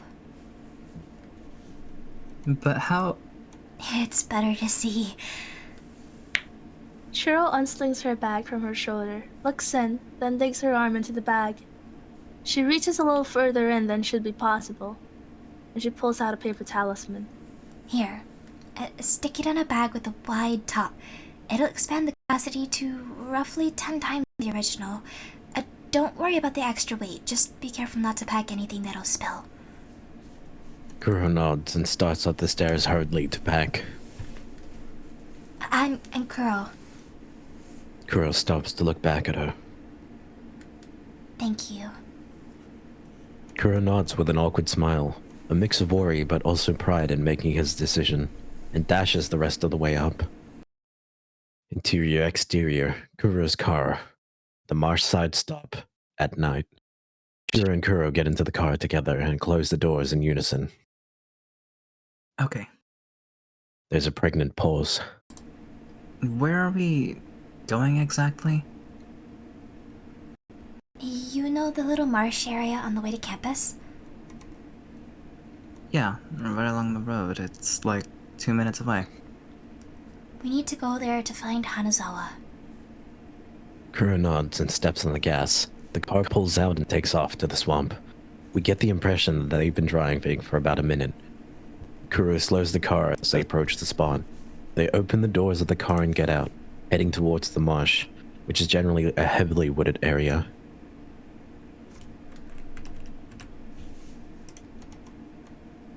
A changeling? And you're sure they can be trusted? This arrangement works best in Hanazawa's interest as well. Trust me, they wouldn't want to mess it up. If you're sure, then. The two walk roughly 300 feet into the swampy area. There is not much of a path, but the ground in most places is solid enough to walk without any struggle or sinking. Owl's orange-red light keeps their path lit. This is a pretty... My bad. There's footsteps outside. Be right back. Be right back. Pretty magical event. How wonderful. Oh. Hey guys. Mhm. Yeah? Oh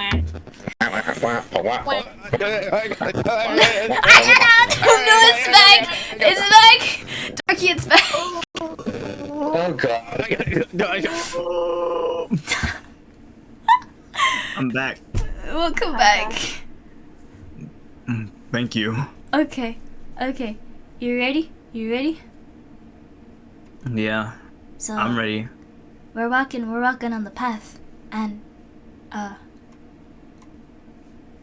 And I was orange red light. Oh yeah, his orange-red light disco rave. Sorry, keep the path lit. Oh, thank you. That's okay. Okay.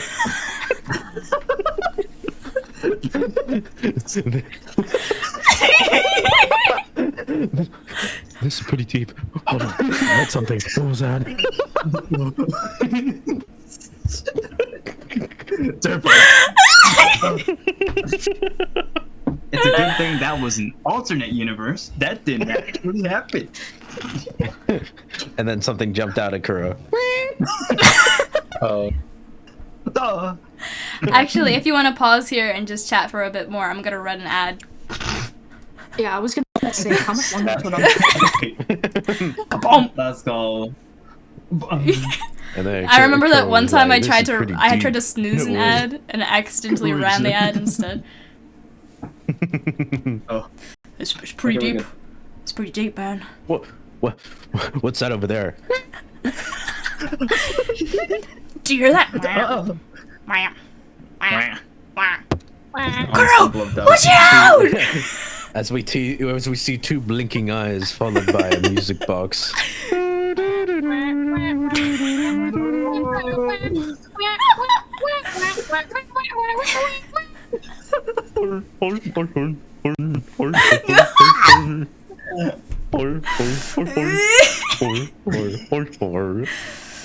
I'm gonna maul the you. text though. Like, if no one got me, I know the Illumini got me. Like, see it. bro, we're all muggles in ours. It's okay. We can make an illusion of his I greatest really looked. feature. Who just said muggle? I really looked for a way to say muggle without using the word muggle. And that's like the word. But like I came up with something cool. Yeah, no, it is. Oh, I see. Tortellini? Illuminini? What? Is that kind of pasta? Hey, Kuro, can you cook that? Bro, we all pasta lovers out here, man. Yes. Hey guys, what's your favorite type of pasta? I like spaghetti. Illumini.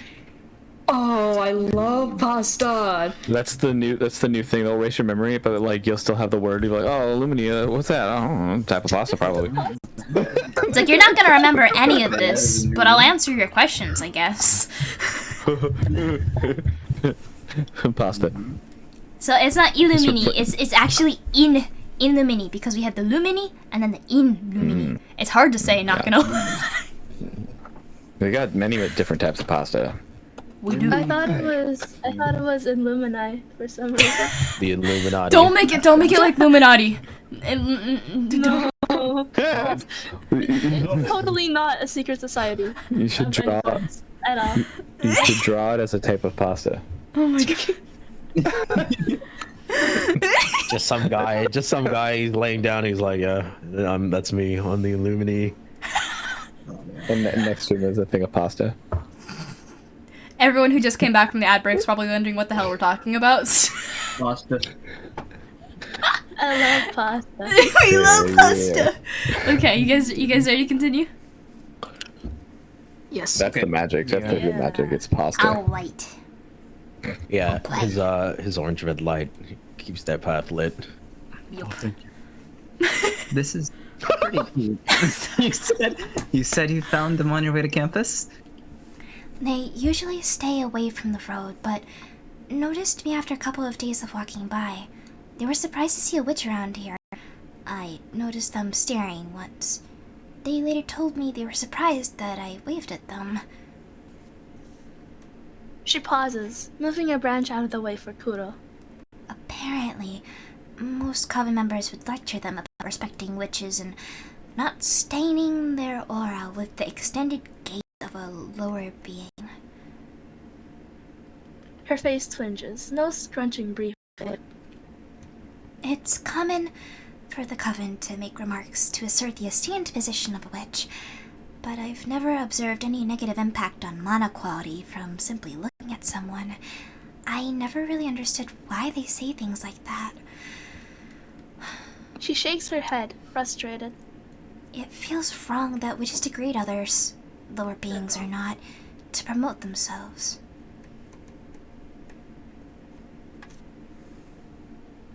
Sorry, got distracted for a second. Shiro stops advancing further and then looks around. Kuro walks until he lingers behind her. They come to a small clearing, until most of the ground is watery. It's unclear how deep it could be, not only due to the dark, but because of the swamp murk and plants on its surface. They should be able to find us here. Turning, hand in a calling motion. Hanazawa! You there? Aside from the continued buzz and chirps of marsh creatures, there is no response. Then there is a soft slosh somewhere behind Kuro. He looks around in the direction to try to see anything. Hanazawa pokes her head up from underneath a lily pad shyly. A little ways away, bringing the lily pad to rest on their head. Shiro? Hanazawa has a dark greenish complexion. A few trails of marsh slime drip off their face as it breaks the water's surface. You brought a friend? Yes, a friend. No need to worry. Hanazawa is visibly relieved. They edge closer to the solid ground where Shiro and Kuro stand. They bring their hand up to the lake like someone in a swimming pool putting their hands up to the solid edge. For a swamp creature, they move rather gracefully. It's late. Don't witches need to sleep now? I got in some big trouble. He's actually an Illumini. Hanazawa looks shaken and retreats a little. I see now why you're in trouble. Why does he know? They take a moment to think. Before Shiro is able to respond, they come to an answer. You need me to.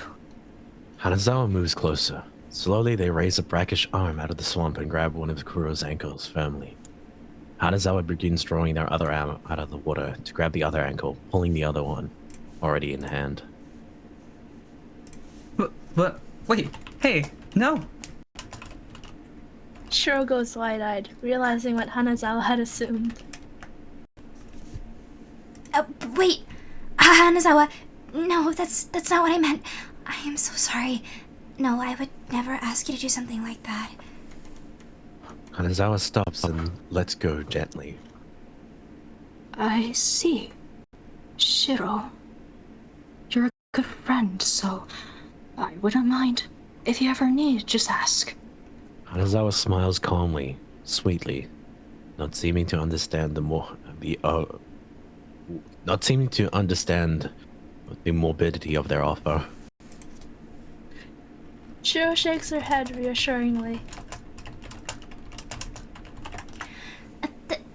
Thank you, but no, that's quite alright. Kuro is running away with me, but his mom needs him back at home.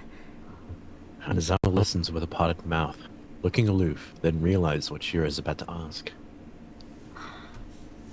You mean you need? Yes, we need you to stand in. It's a nice house, and from what he's told me, just one very kind guardian. It should be an enjoyable switch. Hanazawa bobs excitedly. They approach the land. Kuro retreats behind Shiro. They pull themselves up onto the solid ground. Trails of slime drip off as pointed ears are revealed, as the lily pad comes away, and as they rise. It seems that their form and gender is still largely indecipherable behind the various marsh plants and goop that clothes them. Hanazawa addresses Kuro, who hides behind Shiro. I'm very sorry for the misunderstanding. Hanazawa bows deeply. Kuro calms a bit and moves to stand at Shiro's side. It's okay. It's scary to think about, but I understand why that might have been a reasonable course of action, all things considered. Are you really okay letting me take your place? I honestly didn't think I'd be asked that so courteously. You'll take good care of my mom? Hanazawa bows deeply again. I will do my utmost to uphold your duties. Okay then. Hanazawa beams at him and bounces excitedly. Kuro turns to Shiro. Are you sure this is going to work? He looks back at Hanazawa's slimy, dripping form, concerned. Shiro nods affirmatively. Hanazawa calms their excitement and regains their composure. Hanazawa offers a handshake. May I have your name? Kuro hesitates for a brief second, but then reaches out and takes the handshake firmly and politely. Kuro. Being given Kuro's name, Hanazawa blinks. Upon opening their eyes, they are no longer a dull pink, but now Kuro's shade of green. They withdraw from the handshake and rub their faces as if waking up. Around the eyes and at the cheeks, wiping away slime to reveal freckles and pale skin. The rest of the slime also begins to roll off, revealing Kuro's black jacket, corduroy pants, and loafers. Hanazawa wipes slime off their arms, shaking out their hands, then rustles the plants out of their hair. Aside from general dishevelment and dampness, Hanazawa now looks exactly like Kuro. He stands speechless in disbelief.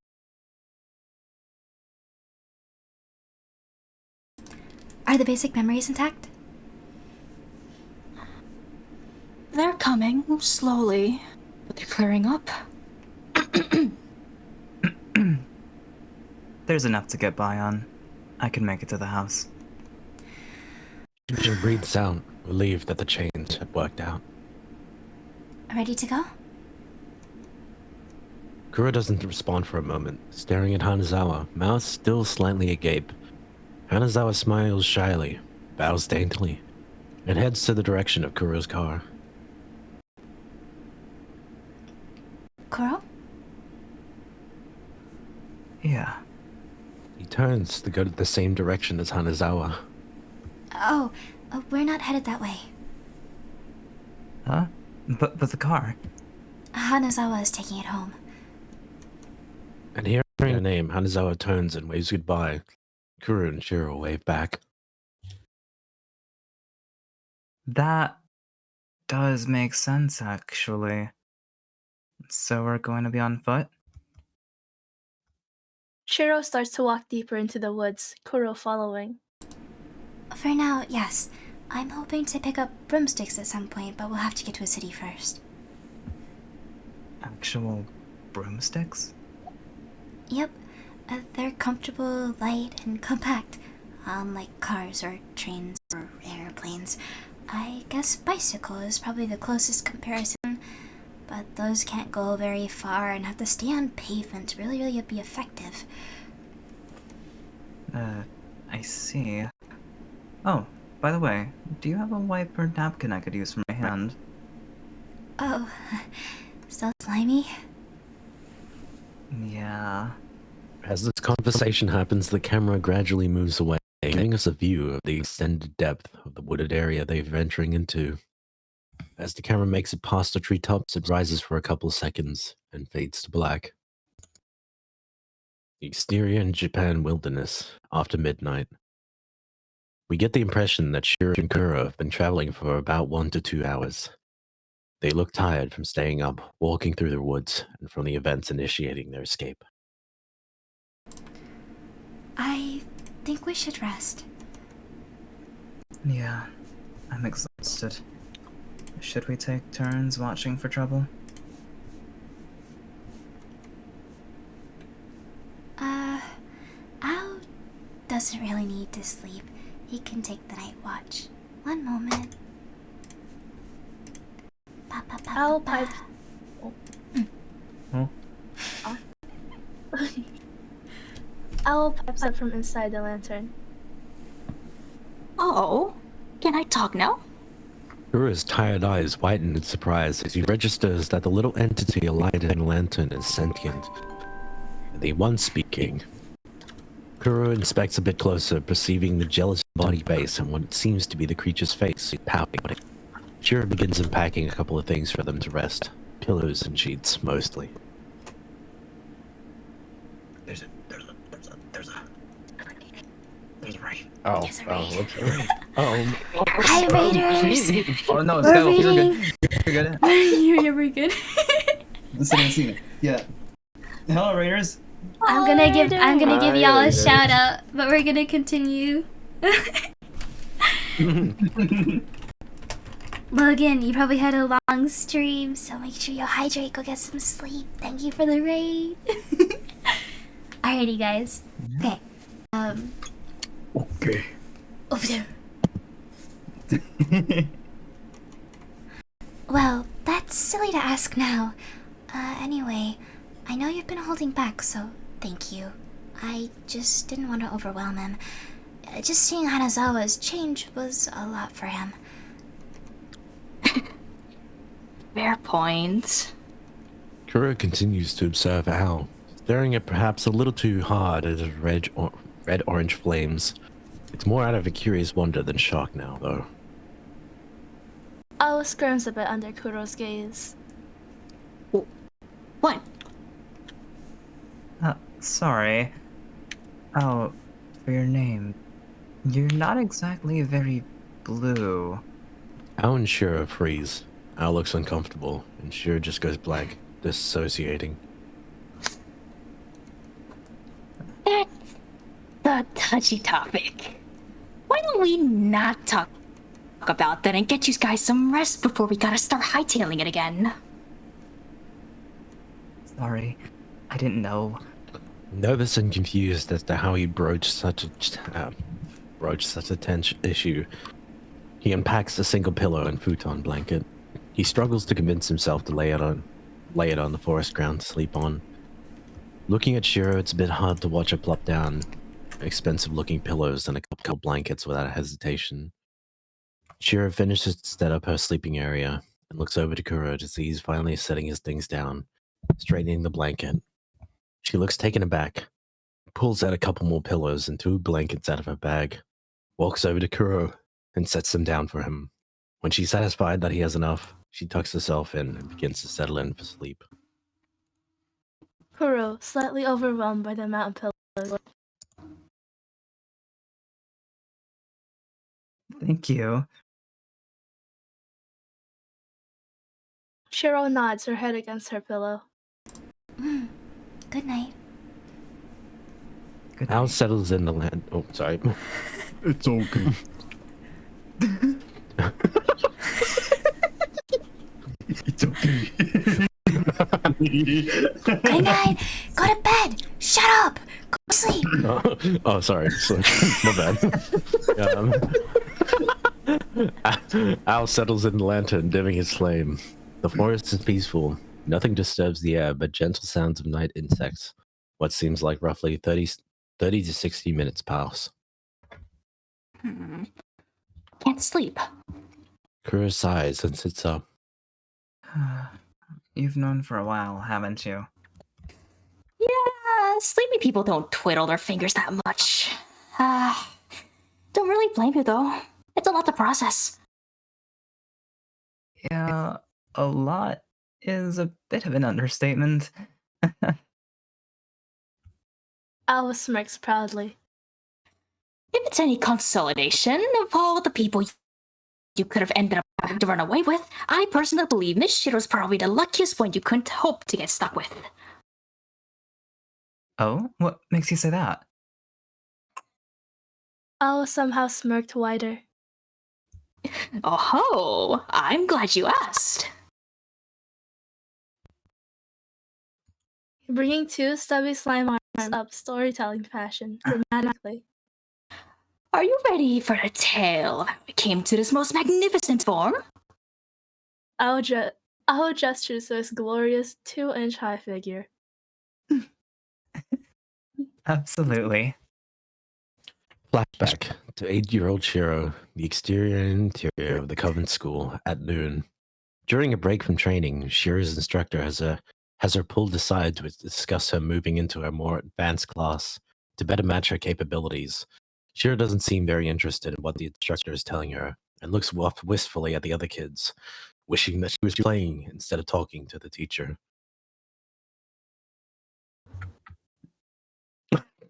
Oh, okay.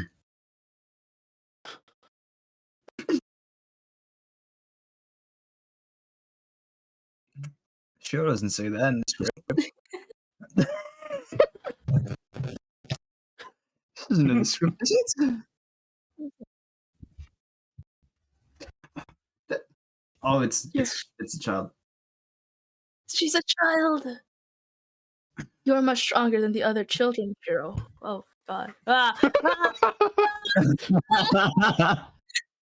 Okay. You're much stronger than the other. Okay.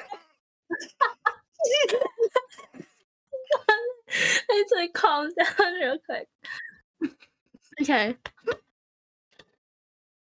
You're much stronger than the other children, Shiro. You're very special. So we've been talking to your father about moving you to a special class. It would mean... Shiro, are you listening?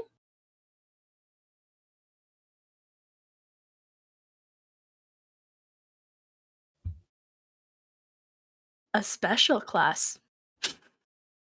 I'd like you to ask your father about it. He doesn't seem to want to put you in it.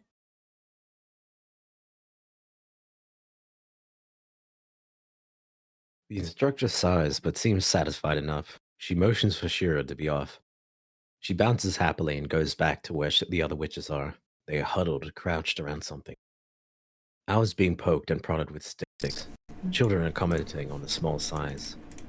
Al has a roughly about a 2.5-inch diameter, whereas normal slimes are usually somewhere around 10 to 20-inch diameters. A different adult calls the students in for lunch, and so they drop their sticks and make a dash for the dining hall, all except Shiro. Oh. I think one of our cast members is dying. Is that Al dying? I was like, damn. What's going on? What the heck? Who has yet to see what everyone has been interested in. She finds Al smudged in the dirt, groaning absently. Oh. Are you okay?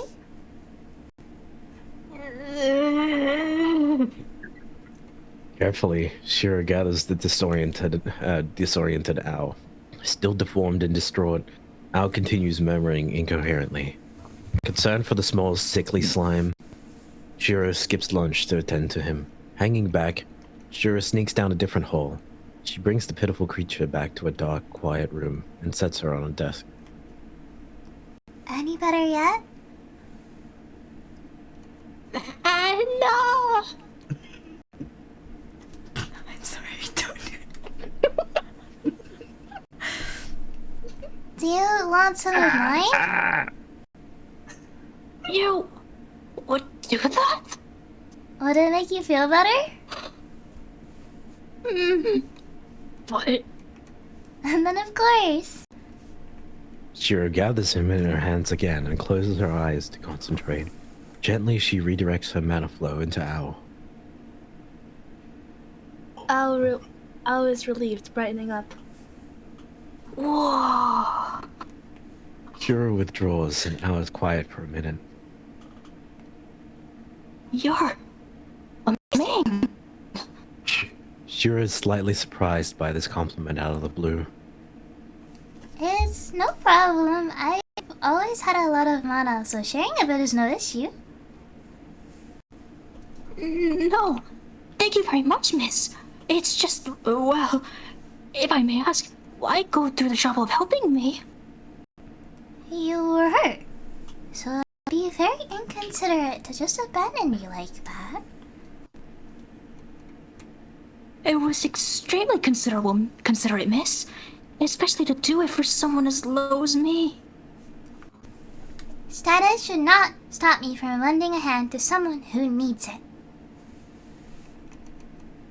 I wish more witches thought the way you do, miss. Thank you ever so much. Don't mention it. Oh, and please, drop the miss. There's no need to be so formal. I'm Shiro. A pleasure to meet you, Miss Sier. Shiro. A brief pause. What were they doing that to you for? I'm not really sure. I've been lost for a while now, and I fell asleep back there. All of a sudden, I was woken, being poked by those witches all crowded around. How cruel. It's okay, thanks to you, Miss Shiro. I can't tell you how thankful I am. You're sure you're okay? It's not the first time I've gotten underfoot. I somehow managed other times, but it was much less of a painful recovery this time. This happens a lot? Yes, ma'am. Shiro stares intently at Ao, contemplating something, making him a little uncomfortable. You wanna be my familiar? I can protect you. Ao is speechless. A slime like him, as a witch, is familiar? Miss Shiro? Shiro smiles at him hopefully, and Ao falls into a silent awe again. He nods slowly, eager but in disbelief. Her smile widens into a full-fledged grin, and she bounces excitedly. I've nearly missed lunch, so I'm going to try and grab something, and then I'll be back. Is that alright? You can rest up. We can do the proper ceremony once you're feeling better. Shiro moves Ao to her pillow. Ao is still so shocked and amazed that he neither speaks nor protests. He just gazes in awe up at Shiro.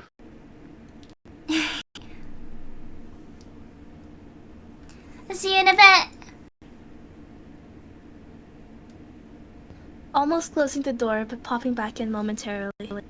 And really, just call me Shiro. There's no need for the misfit. Shiro smiles and exits, closing the door gently behind her. She's amazing. Episode 3. Hooray! Oh my goodness. One more episode! And disclaimer, it's only 2 pages!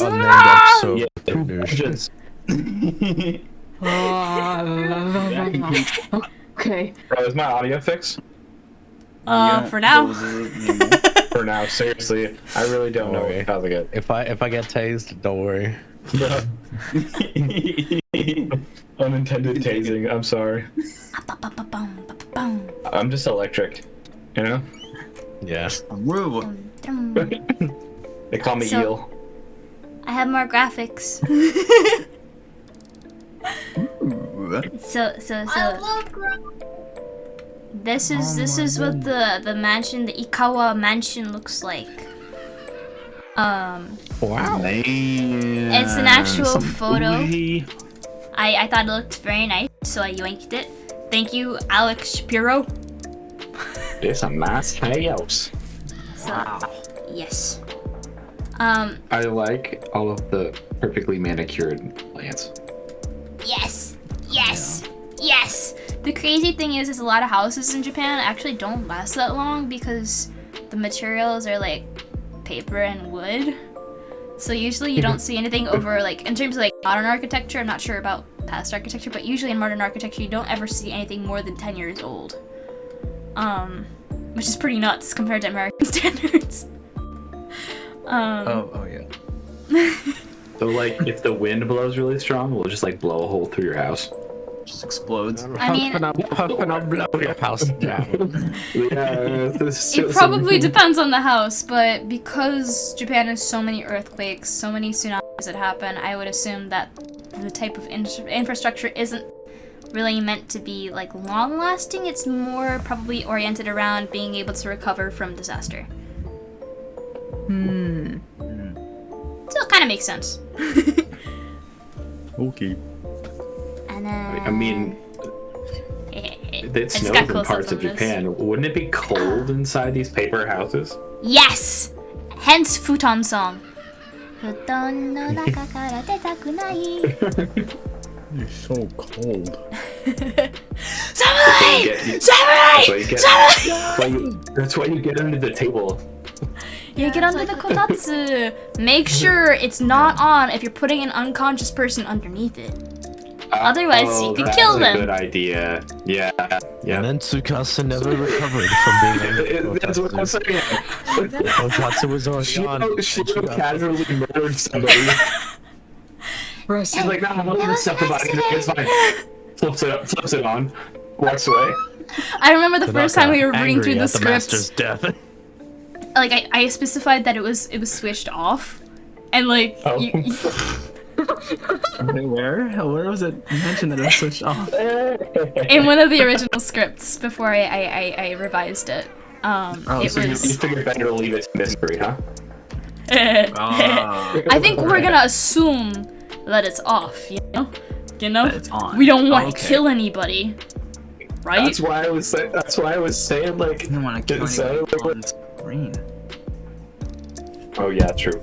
And then But you know what? found Tsukasa's body, angered at his death. He swore revenge against Kuro. When Hanazawa was like about to straight commit murder, like I was like, bro, he responded like somebody that's like, all right, you raise cattle, you're like, all right, son, go kill your first, slaughter your first cow and make some bacon for us.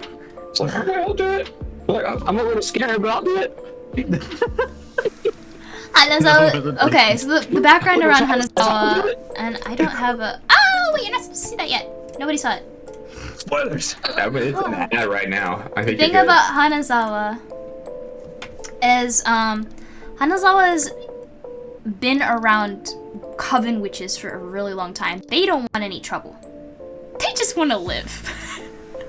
So just I don't know if anyone is anyone getting a sense of what kind of organization the coven is yet, just based on the dialogue. I tried to weave it in as much as I could without, like, you know, the show not tell kind of thing. I've been trying to do that. Like staining the aura of a higher being just by looking at them. Who are the people in Harry Potter that want to kill all the Muggles? Dark wizards or something? I forget. Just Do they have like a name, like the ones that are Lord Voldemort or whatever? the Death Eaters. Yeah, that's the name. Yeah. Okay. Yeah. They basically like that. Yeah, a little bit, yeah. Well, okay, the thing is, they don't care about Illumini at all. But if an Illumini were to figure out about magic, that's an issue, because why should our being have knowledge of, like, this supreme art? They shouldn't, they're not even worthy of it. And you know what the crazy thing is what's the difference between somebody like Shiro and somebody like Kuro? Besides the fact that one can do magic and one cannot. Is there a difference in species? They don't have they have an in front of the Lumini. That's about it. They are like. So it's literally just a gate-kept art. And they think they're a supreme race because of it. Gatekeepers. Meh. Yeah. Ooh. Yeah. Ooh. Yeah. Boo. Totally Nobody doesn't likes a reflect any kind of sentiment whatsoever in the real world. Huh. I don't know. There's definitely no corollaries. Our world is perfect. Think of anything at Yeah. Right? There's I nothing wonder wrong. what to be. I live under a rock. So I mean, all. Patrick Starfish over here. Alright, now are we ready for episode 4? It's not that long, so we probably don't have to worry about it. Let's do this! What was the episode name? Yeah. Is it Uh, named? Let me wait, there is no. let me think. The episode name is Episode 4, Camping Out in the Wilderness. Let's go! Episode 4, Camping Out in the Wilderness. Alright. That one camping anime. Guys, Episode welcome to 4. Judo Camp. Yeah, But, like, episode danger 4, version. Shiro Camp. We're about to have a discussion. Hero You camp. guys have ever gone camping before? Exterior Hightailing it. Japan wilderness. Temporary camp in the morning. Hightailing me again. Hightail We're means hightailing it out of here. I'll pull out the actual hightail definition, the actual Google definition. It is a word. It is a word. Be a pun we could use for this episode. A what? A pun. I don't know. What are you tell me Oh what your yes. pun Oh name yes. is? What does hightailing mean? It means It's like the move or travel fast. That sounds like money to me. And as I Hightail, like, high wind. That's why as we're I running. like to say, That's what this is Kuro and Shiro are running. yeah. But High wind, hightail. I like that. Hightail to Bermdale, perhaps. You guys don't know what that is yet. But shortly. It's the Bermudale. How dare you drop hints? Spoilers. What? I didn't say anything. Oh my god. But I will say, the reason I gave my followers the name Hightailers is because my streams are supposed to be a safe place. And like, I don't want anyone to ever apologize for missing a stream, not coming to a stream, whatever. So I say, like, you're free to hightail to come and go as you so please. Magical. Yeah. Yeah. And now you know. In case you didn't That's before. really sweet. And thanks for being a part of the crew, everybody. If you hightail in like a lot more of a distant we future, hightailing together. yeah, let's do it together. We go in places fast. Yeah, we hightailing it. Yes. All right, we ready for episode 4, hightailing to Bermdale. Yes. Yes. Okie dokie. Exterior Japan. In the wilderness. Temporary camp in the morning. Shiro is waking up, upright but sleepy. Kuro is still fast asleep. Oi! Kuro! Kuro doesn't move. Kuro! He stirs slightly, but he's clearly still not anywhere near waking.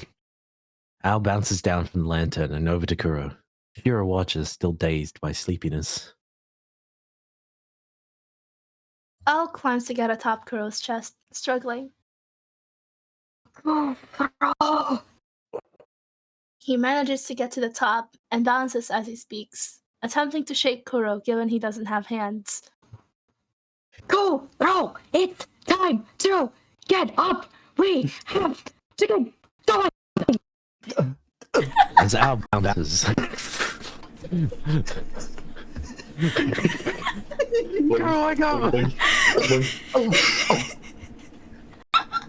As Al bounces, Kuro stirs more and more. Eventually, he props himself upright slowly, wiping his eyes. As he sits up, Al slides off, allowing the gravity to take him.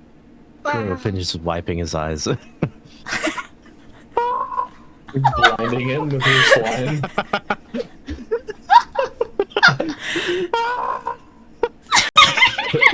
What is that one Kirby video? I was just thinking that. I was like, so slime should just straight turn into him. Like, I'll wake him up. Kuro finishes wiping his eyes, looks around, blinking, puzzled. Kuro then notices to Ao. Kuro then looks at Ao, who sits next to him, observing. Kuro stares, then registers, then cries out in shock. He pauses again, remembers the things more clearly, and relaxes again. Sorry for that reaction. Nah, it was actually kind of funny. Kuro smiles crookedly at Al. He goes to pick him up, cupping his hands beneath Al's base. Al makes a sound of startled protest and flails little stub arms to regain his balance atop Kuro's palms. I know modifier can't hurt me if it's not intended to, but I don't know if my instincts are gonna remember that. Kuro prods Al's cheek playfully, hesitantly at first, but going for it after registering that the flame didn't even burn to the touch. Don't go giving me heart attacks on the regular, though. Al grumbles something that sounds like a mix of agreement and protest of the poking.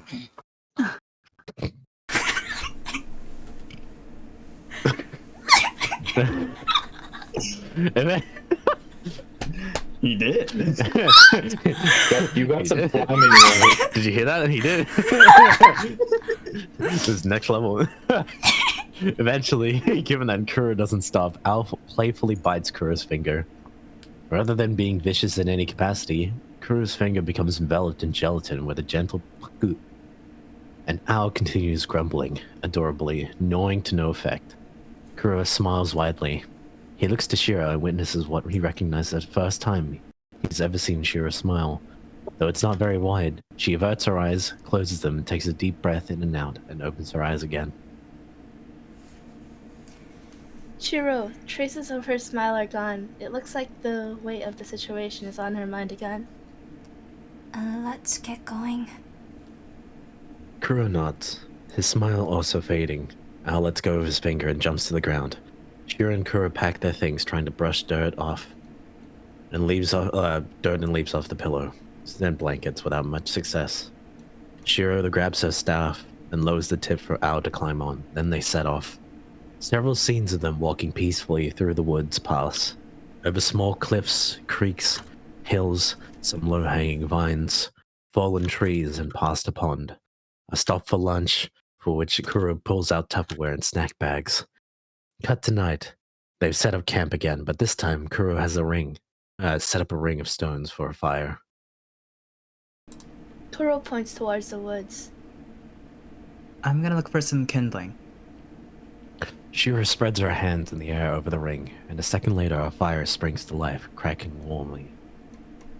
I've got your fire mage, so you can literally just, out of nowhere. Okay. Alright, I'm learning. Slowly but surely. He sits back down and looks to Shiro. So, this Bremedale place you're talking about, you're sure the Coven won't be able to just find us as soon as we appear in some human settlement? It's not likely given how small it is, but we're going to run out of supplies soon, so we don't exactly have much of a choice. And so the two set out for Bermondale. But as you might expect, the Coven was not far behind. In fact, its presence loomed ahead as well, given that Bermondale is deep within a witch country. But that venture has yet to be conceived. After all, its writers has time to sit down and scribble out this tale. Perhaps there will be more to regale. Oh my goodness. Fun! Yay! End Wow. script, end script. Script. There's gotta be some reason why she doesn't just magic us some food, right? She's Like, a fire mage. You want to see something crazy? That's You want right. to see That's something right. crazy? That's Hold right. up. Only I got fire. Said you. she manifests some fire flakes I from, got you. the You want to last see this? airbender. I got this. Roast to some bird, alright? Just blast a tree. Because we have extra time, I can show you the bonus material. Age. Bonus material. Okay, so wow, what you know how we said why doesn't she just magic us some food, right? She can magic you some food. You know what happens when she tries to magic you the food? It's not this What document. happens? She burns everything she tries to cook. I was gonna say, like, it's about this document. She's a fire mage. She's actually... Oh, Wait, I'm not a fire mage, but I burn everything I cook. Wait. Hey, I think I know someone like that. Yeah, I don't know. Whoever could you be talking about? Moving on. Green eyes.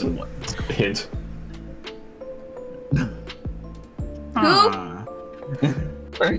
Who are you talking about? She's also a fire mage, apparently.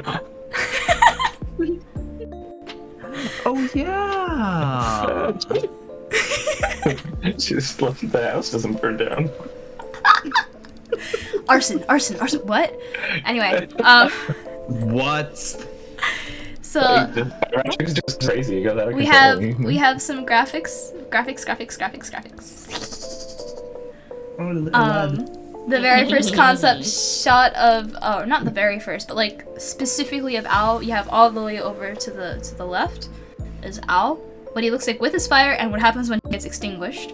He only gets extinguished when Shiro runs out of mana. And which is really hard because she's just got a bunch. and you see Joy's renditions. At first, Joy made this one up top, but I was just like, wait. He doesn't have the W face all the time. He's like kind of serious sometimes, actually. Wait. Does.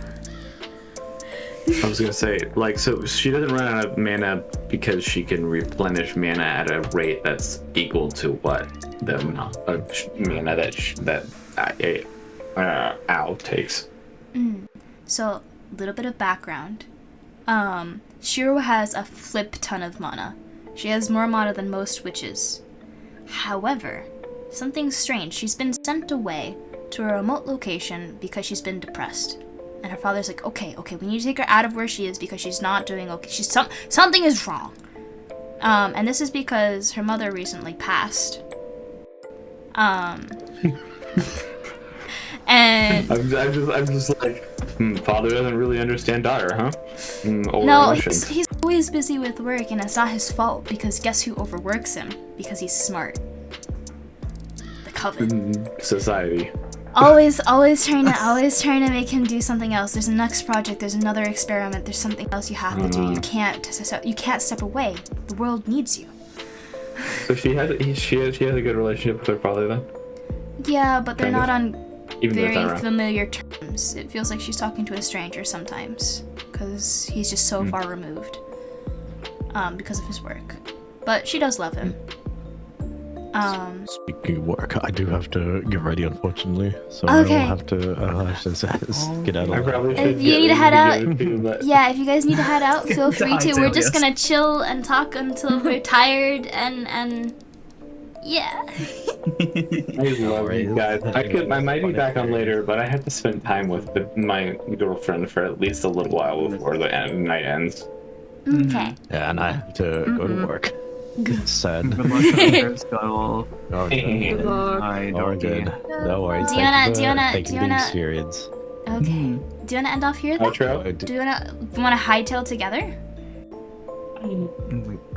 If you like, I don't know. It's all up to you. I don't Yeah, have more you many wanna other graphics that are not already in the Hightailor circle for anyone who's curious about what they looked like and what they meant. There's a lot of a coin material. flip in chat. Nah, I think I'm just Oh, gonna that's call pretty it cute. here. If anyone would like to Okay. discuss more Witch of White, if you want an encore, see me in the Hightailor circle. I'll be in VC. Alrighty, let's do our ending. We love you guys. Bye, guys. Just to introduce everyone here one more time, so nobody forgets, we have Dorky Dorky, on the lift. Joybilance, Sier, SkyWolf, and Velle, and Hi. Kishi. If you guys want to see anybody's profile pictures, or not profile pictures, sorry, profiles. They all have lovely profile pictures though. Just there's @s in the description of the video, so if you want to see their stuff, please go check them out. They're all amazing people. Some of them don't stream a lot, some of them stream a lot, but regardless, follow so you know when they do. Or if they have another platform linked, go there because they're awesome there. And if any of you guys want to pop your socials into chat so people can click on them, please do so. But thank you guys again. I know that a lot of this was last minute and there's a lot of scuff, but you guys really pulled through and made it shine. I am really happy with how this read went. I might want to do something more like clean cut eventually, but this is an amazing first stream. This is the first stream. No, I love the rip I did. That was hilarious. I think this is great. Thanks, guys. It was a lot of That was fun. great. Yeah. Oh yeah, the pop.